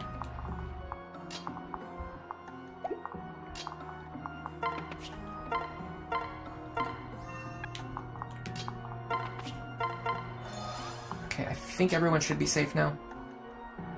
I can't guarantee that, but it might be true. I'm going to go into the convoy. I hope I have a ward staff. I might not have it. No, I definitely sold it, because why would I keep it? I want to unpair these two, but I can't get over there. Yes, I can. Not really in a way that matters. Okay, I don't think I'm going to be able to use Lon'qu for the boss kill, because I'm not going to be able to unpair him from Nowi without wasting both of their actions. I mean, I guess I can do this. This isn't really the play, but I guess sort of, it kind of works. I don't think I want to do that. No, I'm just gonna wait. I'm pretty sure if you rally res, it actually affects the unit in the back anyway, but I don't think that'll stop. I don't think that will prevent the kill, because I think she had lethal by more than 4 points.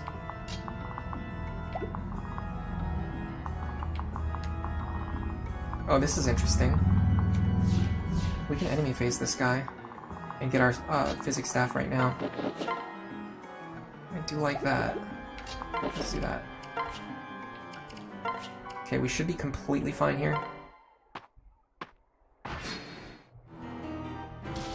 Nice. Now we got our physics staff. Okay, so we got everything that we need. Now all we need to do is kill the boss this turn. If we don't kill her this turn, there are going to be Griffin Riders who are going to spawn at the top of the map, and Dark Flyers who spawn at the top of the map, and they will. There's no longer any safe place for us to go. There's no longer any safe place for us to go. There are more footlocked units coming from here, and there are flyers coming from up here. So there's no safe place for us to go anymore. We would need the offensive power to turn back around and kill everything down here, while also staying out of range of the enemies who spawn over here. It's just not possible. So we have to end the chapter right now. This is it. Just a little tricky because some of our units are still not close enough. We have Rally Magic and Rally Res on him. She has also Rally Magic and Rally Res.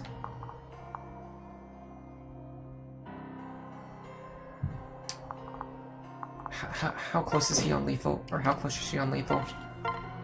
54. Actually, if we Rally Res, this should prevent him from getting killed. I'm gonna try this. Now I can check. Yes, that keeps him alive on 1 HP. Now I can Rally Speed. I don't think I can kill any of these enemies consistently, so I'm just gonna stand here. I'm gonna Rally Speed.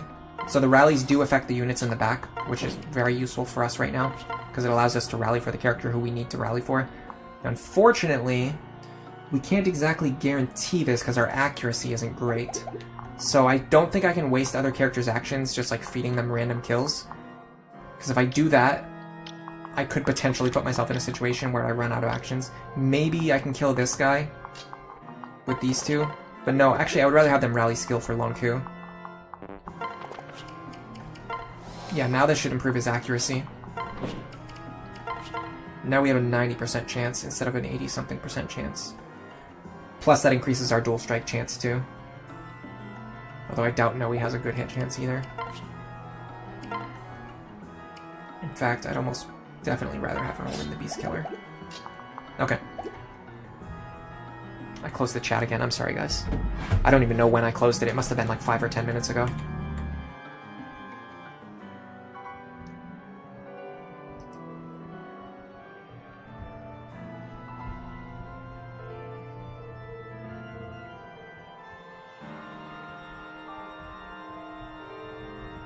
Tricky, what do I think of the Donald video reaction so far? Yeah, it's been a lot better than I thought it was going to be. I genuinely expected this was going to receive way more hate and negativity than like any video I've ever made. And so far the comments have been pretty civil. There was one guy who was like acting like a moron, but I mean that's pretty good honestly. like one out of 80, that's like almost 1%. Obviously the ideal number of morons would be 0, but it's fine. And honestly the responses to him were pretty funny too, which I love. Like somebody said that they couldn't tell if he was being like satire or if he was being serious or if he was like, because his post is like so like just out there. Like you literally can't tell if he's being serious or if he's being satire, which just made the post even funnier. So it is what it is. All right, so let's start with this. We're gonna see if Lon'qu can grab this kill. So if we do this, Lon'qu is going to be the one to kill Aversa, and he's probably going to be the one to kill Grima as well. Because the whole point of this run is that I'm planning to get Lon'qu to kill Grima. Originally I wanted to test whether or not lethality would work, because I wasn't sure if the wiki was right, but we have confirmed already the wiki is almost definitely right. So there's not really any reason to do it anymore other than just for fun. But I still want to do it. Nice guard. Beautiful. Awesome. And we got the A rank Dark Tome. You saw that comment too, yeah. That was crazy. And the funny thing is, like, he was like demanding that like whenever people like think they're making a good argument and they're actually making a really dumb argument, they do this thing where like they demand that you answer them. And the problem is, he straight up just admitted in his post that he did not like watch the entire video. He was like, I didn't even watch the whole video, but here's all my points that I'm gonna make, and like half of the points he made were like answered in the video, like the parts that he didn't watch. But then on top of that, the big thing is, I spent like more than 40 hours working on that video. If you can't even spend 1 hour watching it, like you don't deserve a response. Like you have not put in the required amount of effort to be dignified with a response. But even if I was going to respond, the funny thing is, like, everything that he like complained about is like things that I answered in the video. And yeah, it's just him being stupid, so it just is what it is. So we've finally unlocked Endgame. It might be fun to go in and just see like what our endgame performance looks like right now. I'm not going to do like a full endgame thing today, but I'll run in there real quick and we can take a look at it. We can maybe see if we can do like a 1-turn Lon'qu or like a 2-turn Lon'qu clear or something. It might already be possible with our current tools, or we can see how close we are and get ready to do it for like future chapters. So the way we want to do it, typically I like to do a 2-turn clear on this chapter instead of a 1-turn clear, and there's a reason for that, and I'm going to show you right now.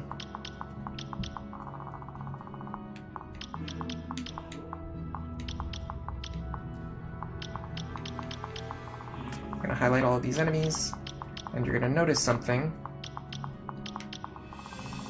There are a bunch of safe tiles you can stand right here, and there's no reason not to do so. Like, you can just use the first turn moving all of your characters up here, and then the second turn you can run up and kill the boss. So there's no reason to overextend yourself to the point of like running up here and trying to kill him in 1 turn.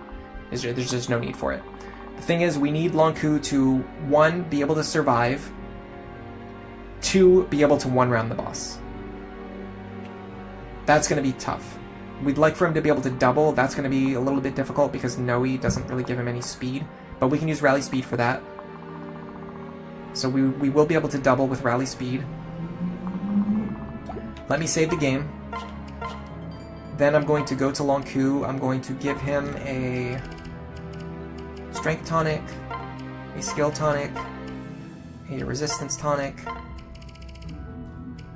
I'm going to give him all of our energy drops. I'm going to give him all of our talismans.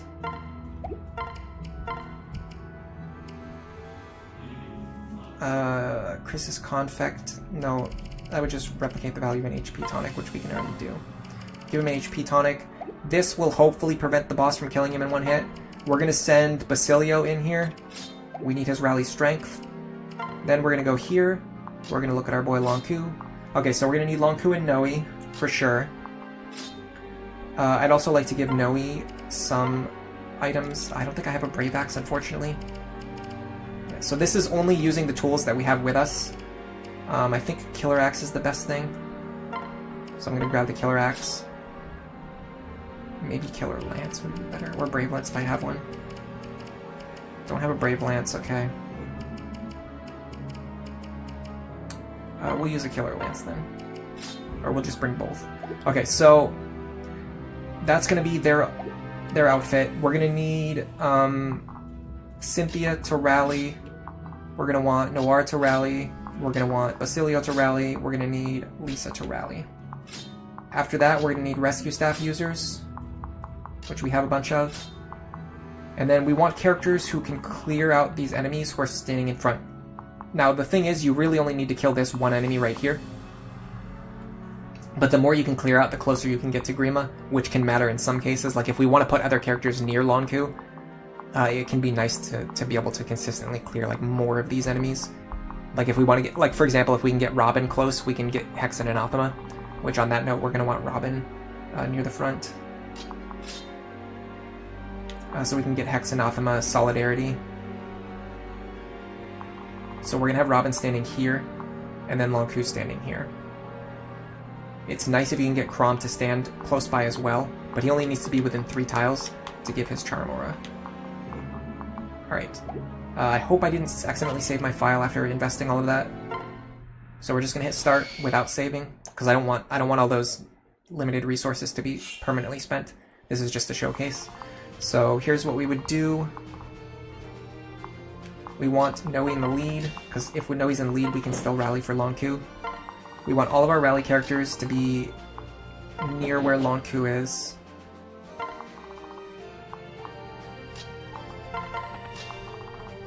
We want our dancer near the front as well, as close as possible. We want some staff users near the front. We can also rally luck too if we don't need too many extra staves. Let me make sure I'm getting all my characters as close as possible to the front.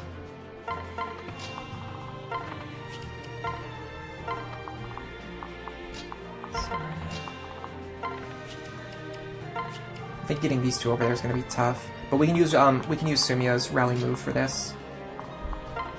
Like, we can have her rally move, that will help with the characters who only have 6 movement. But that's not going to work though, because I need Chrom. It might work.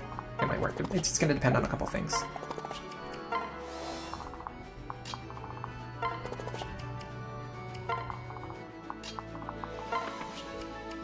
I think having him do the rally is going to be better, because he has the worst stat range, and then we can just have him rally strength.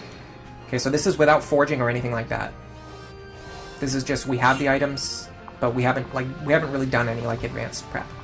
Okay, so first thing we're going to do is we're going to rally strength. Then we're going to rally res. Now there's a chance, unfortunately, Grima will still be able to one-shot this guy. I'm not sure. This will give us an idea of, like, how close we can get to it, though. I really want to rally speed, but if I do that, it's going to potentially stop me from being able to get through here. Let me make sure I can get through there before I do anything else.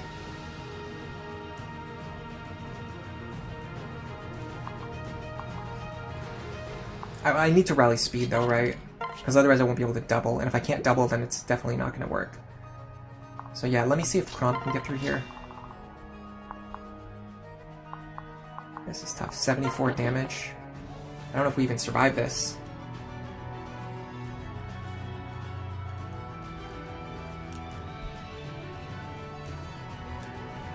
We do not survive this. He has exact lethal on us.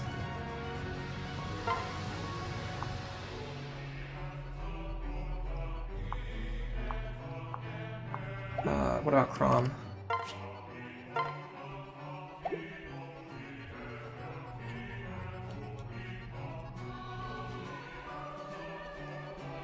Yes, he kills Crom by even more points.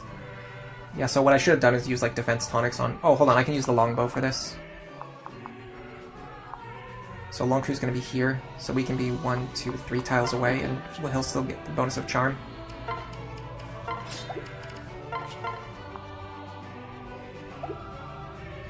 Okay, so let me rally speed.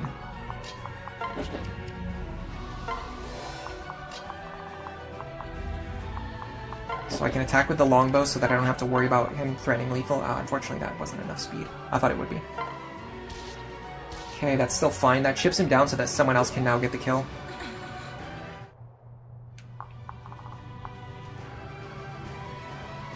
Can they reach? 1, 2, 3, 4, 5, 6, 7, 8. Unfortunately, I need one more point of movement. So I'm just gonna use Anna. I'm just gonna use Anna for... I think if Anna goes up here, she can rescue Robin. Here. Now we can go here.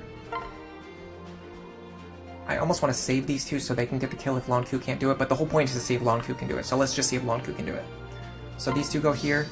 They clear this guy. This opens up a spot for Lon'qu, while also giving him the benefits of Hex, Anathema, and Solidarity. And now he also has Charm. Now we can also rally luck for him. I want to make sure he can actually reach, though. So all we need to do is just give him one extra point of movement. So yeah, we don't need Libra's staff. So we're going to rally luck as well. Now...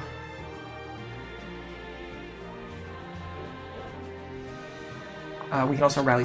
Did we rally skill already? No, we didn't rally skill. Okay, make sure you rally skill. Okay, so now we're going to go very careful that I actually stay within range of her. Here. Dance. Okay, so let's see how close we are to our margins.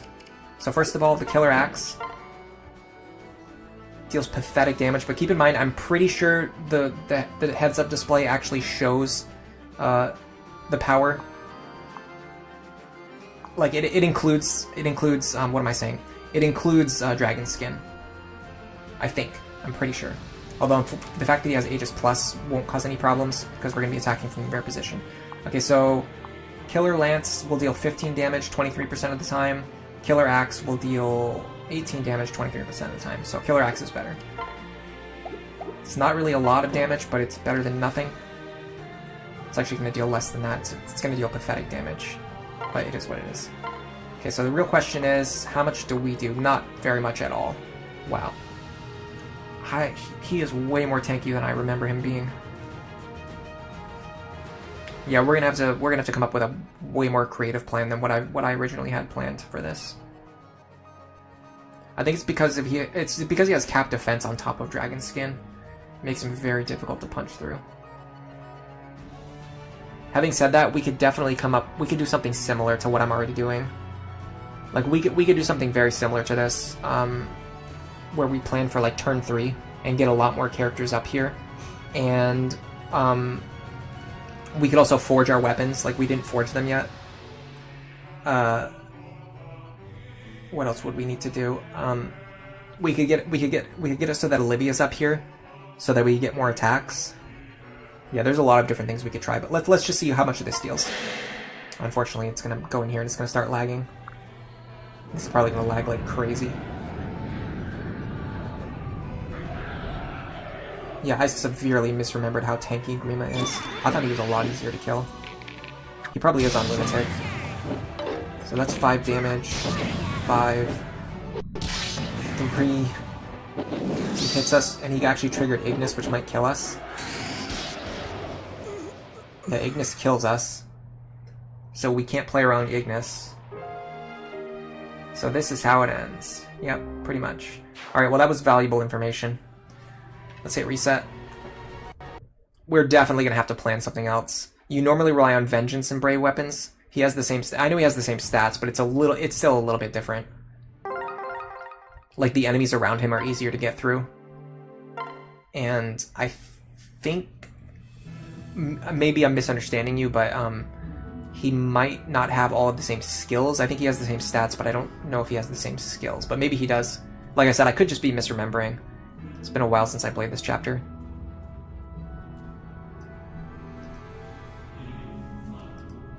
Yeah, so the difference is in Lunatic he has Pavis, but in Lunatic Plus he has Pavis Plus, which I guess isn't really that big of a difference, because you're just going to count on him always having it anyway. But if you're willing to reset over and over again, well, in that case, Pavis, in this instance, Pavis didn't even really affect us, so it didn't really matter that much. But either way, yeah, we're definitely going to have to come up with a better plan for dealing with Grima than what I originally had planned. Having said that, let's take a look at Lon'qu and like really think about how he stacks up against our other characters. Like, for example, Saria has an extra 14 points of damage. She can also attack with a much higher crit rate using the Ruin Tome. Although that might have problems hitting the target. But it does also, it does similarly play around Aegis Plus, or sorry, Pavis Plus, because it's a tome.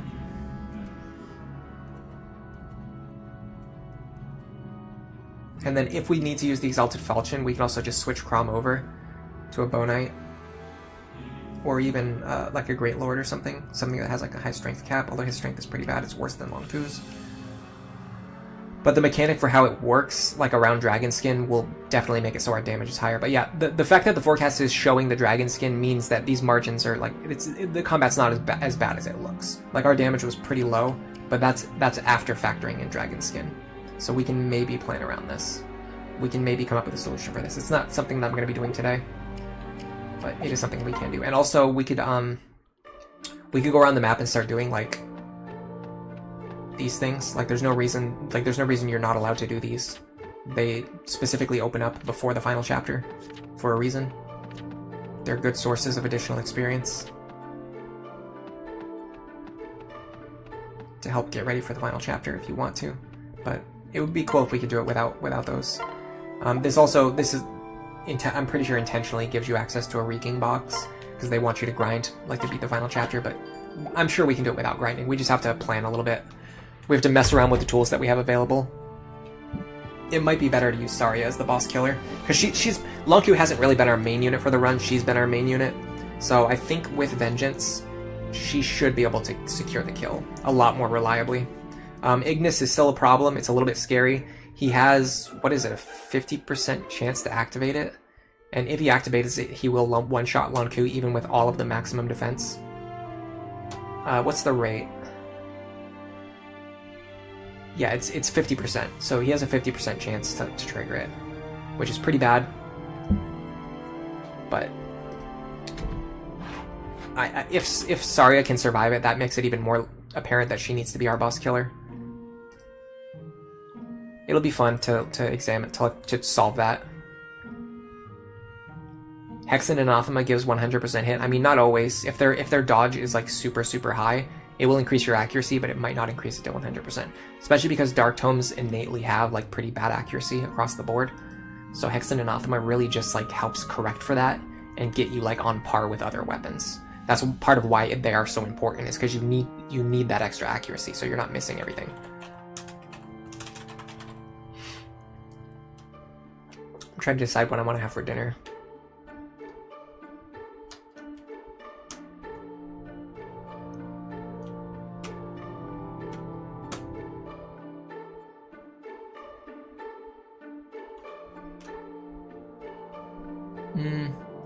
I don't really see anybody that I want to redirect to today, so we're not going to do a redirect today.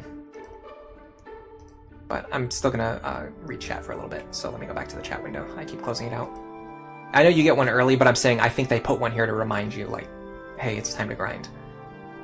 Igni is 80% after Rightful God. Oh yeah, I wasn't even thinking about Rightful God. Hello, Gint, welcome to the stream. You're new here. Are Nowi and Lon'qu viable? I mean, Lon'qu has been one of my best hitters for the entire run. And Nowi, took a little while to get going, but once she did, like, she hits extremely hard. So yeah, I think they're viable. I don't think we can use them to kill Grima, unfortunately. I really wanted them to kill Grima, but I don't think it's going to be possible. Lon'qu gets one shot when Ignis activates, so we can't like plan around him not getting one shot. And then even if they weren't, we can't get their damage high enough to actually kill Grima, which is really unfortunate. I really wanted that to work out, but the thing is, we've been mostly training Saria as like our main unit for the run, and I think she's more likely to be able to get the kill. Although I'm seeing now, she's not going to be able to double unless we change her class. We can maybe... Oh, I mean, she doesn't have any faster classes, though. She has, like, General. Her faster class would be, like, maybe Dark Knight. Let's see if Dark Knight's faster. I actually don't know off the top of my head if Dark Knight's faster than Sorcerer. Well, let's find out.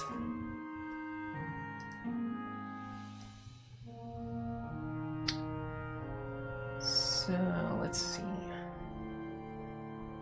Yeah, a big part of the reason I started doing these streams is because I wanted people to realize that there are way more viable strategies on Lunatic Plus than just like having Robin and Chrom sweep the entire game single-handedly. Like you can see, I have a full team here. I've been playing this game the way you would play like GBA Fire Emblem or just like any like casual Fire Emblem, but I'm playing Lunatic Plus this way because you can use any characters you want, and this is without grinding, by the way.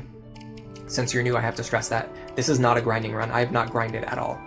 This is just playing the game normally. Like, you can play the game normally. It's just people didn't want to do it, so they never figured out how. Anyway, Sorcerer... Where in the world is Dark Knight? There it is, Dark Knight, okay. Sorcerer is 40 speed, Dark Knight is also 40... Yeah, so she doesn't have any faster classes, so there's actually no way for us to get her to be fast enough to double Grima. There's no way to do it. Well, hold on a second. No, I'm being an idiot. That's without a pair up. With Robin's pair up, she'll be able to do it. Yeah, with Robin's pair up, she'll be able to double. Let's do a test. Let's do a test with her now. Let's see how much better she is compared to Lon'qu. Like how much closer she is to the margin of victory. And I'll open the chat window again too, because I keep closing it out.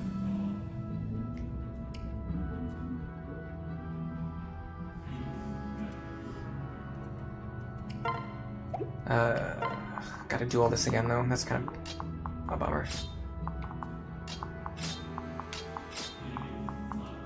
Okay.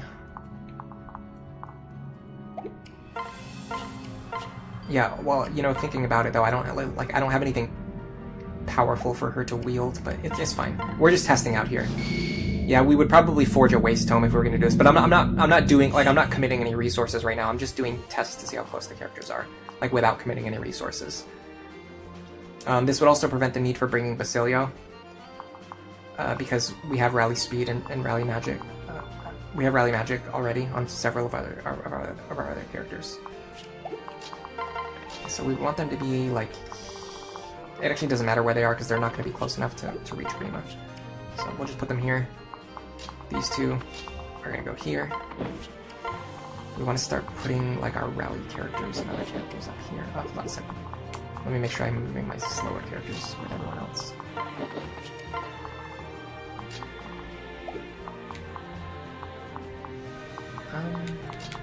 Sure.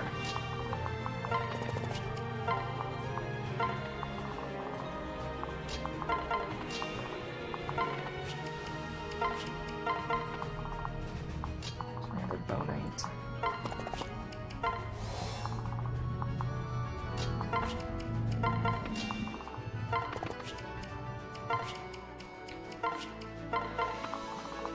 Cynthia is here.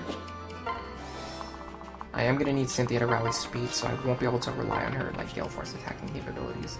Though I might have a solution for that.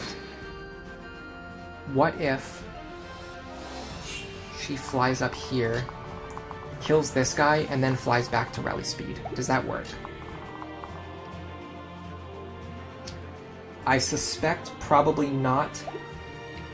74. Maybe we could do it with the Brave Bow. So we would go up here, go like this. I mean, honestly, we can almost do it with these as long as we get a good proc. I don't think this will kill us. Yeah, we get a good proc. Then we just come back, and then we rally speed once we go back.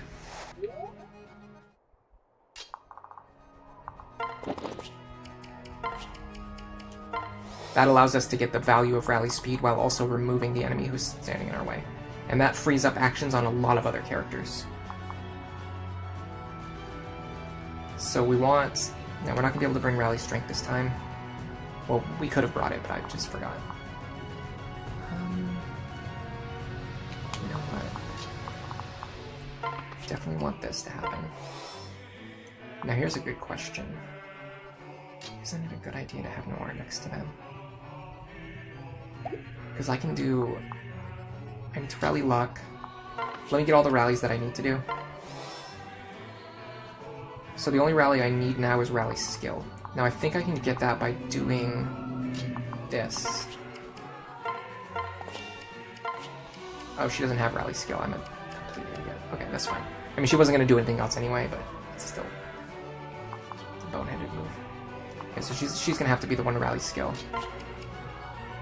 Which means she's not going to be able to get the support bonus. But we can fix that on the next attempt.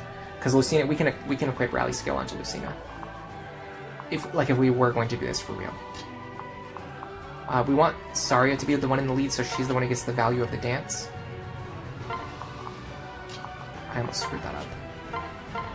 And then we're going to put Chrom up here.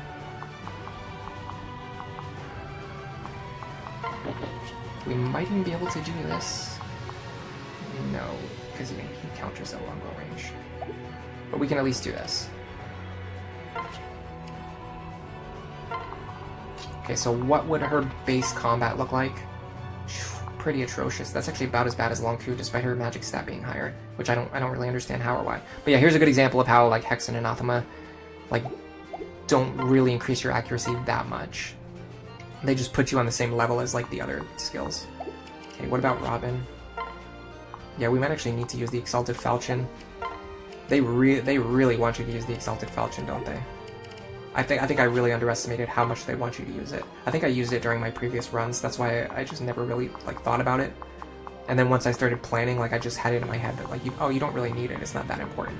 But now I'm seeing like just how the ridiculously low amount of damage your other characters deal. Now, granted, we can stack some damage on top of what we're currently doing, but we need to stack a lot of damage for it to matter. A lot of damage and a lot of crit.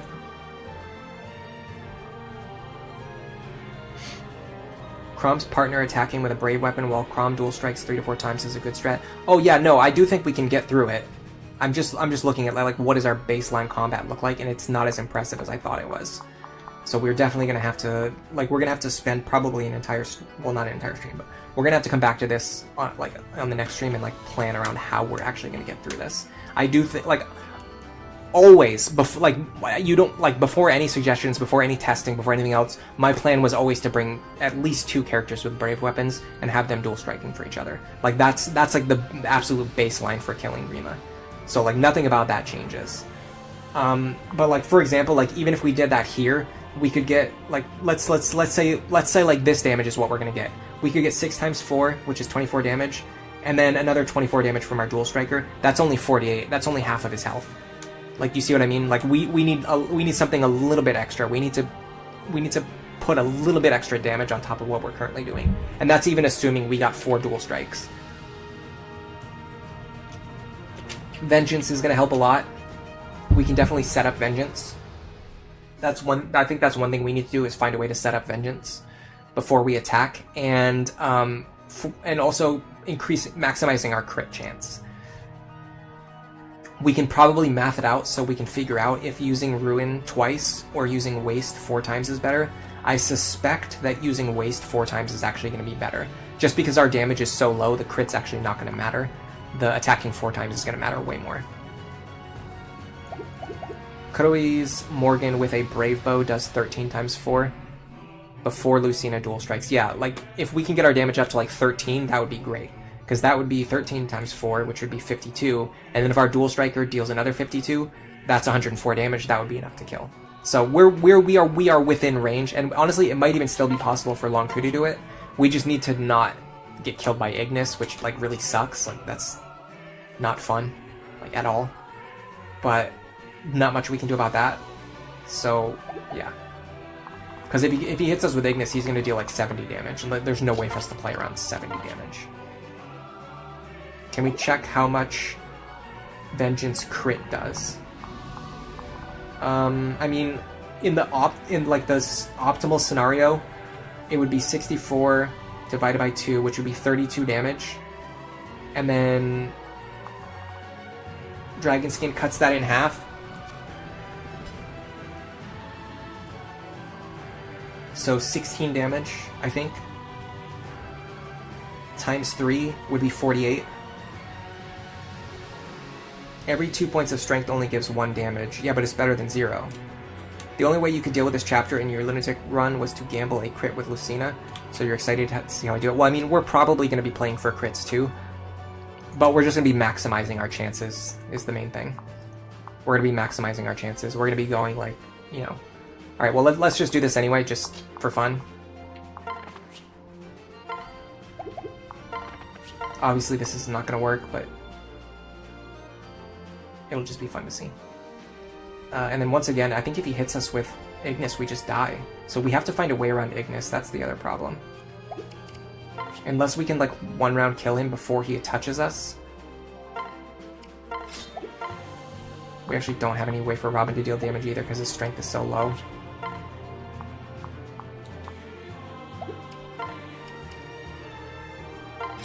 Alright, we'll just do this anyway, just for fun. But obviously this isn't going to work. We just get to see another one of our characters, one of our beloved characters die.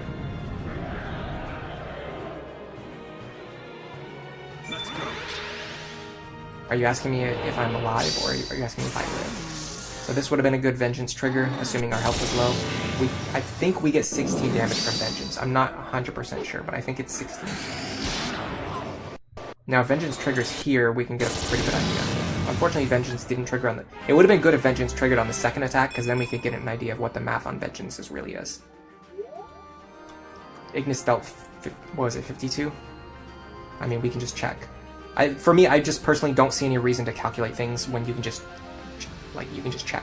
So it looks like he dealt 53 damage. So now we know how much damage he deals. Like, calculating that ahead of time wouldn't have saved us any time. In fact, it would have just wasted time. So, yeah. So I think we want to play for 4 attacks, 4 dual strikes, maximize our damage and crit. Now we have 2 pairs capable of doing that, and they both have their pros and cons. We might even just use both pairs, just to punch through. So, because Saria survives... Oh my god, someone just started the... Someone's using the washing machine and they put something in there that's not supposed to be in there, so it's rattling really loud. I love when people do that. Okay, anyway. Oh my god, guys. Because Saria always survives, what we can do is we can have her attack first and chip down Grima's health really low, and then we can have Lon'qu run up and attack second, and then finish off Grima. So I think that would be the winning strategy. We'll try it next week. I don't have anything else that I want to do. Well, I don't have anything else that I want to stream today. I have many other things that I want to do today, and I need to get ready to do them later. So I'm going to head out. But for now, enjoy the rest of your day.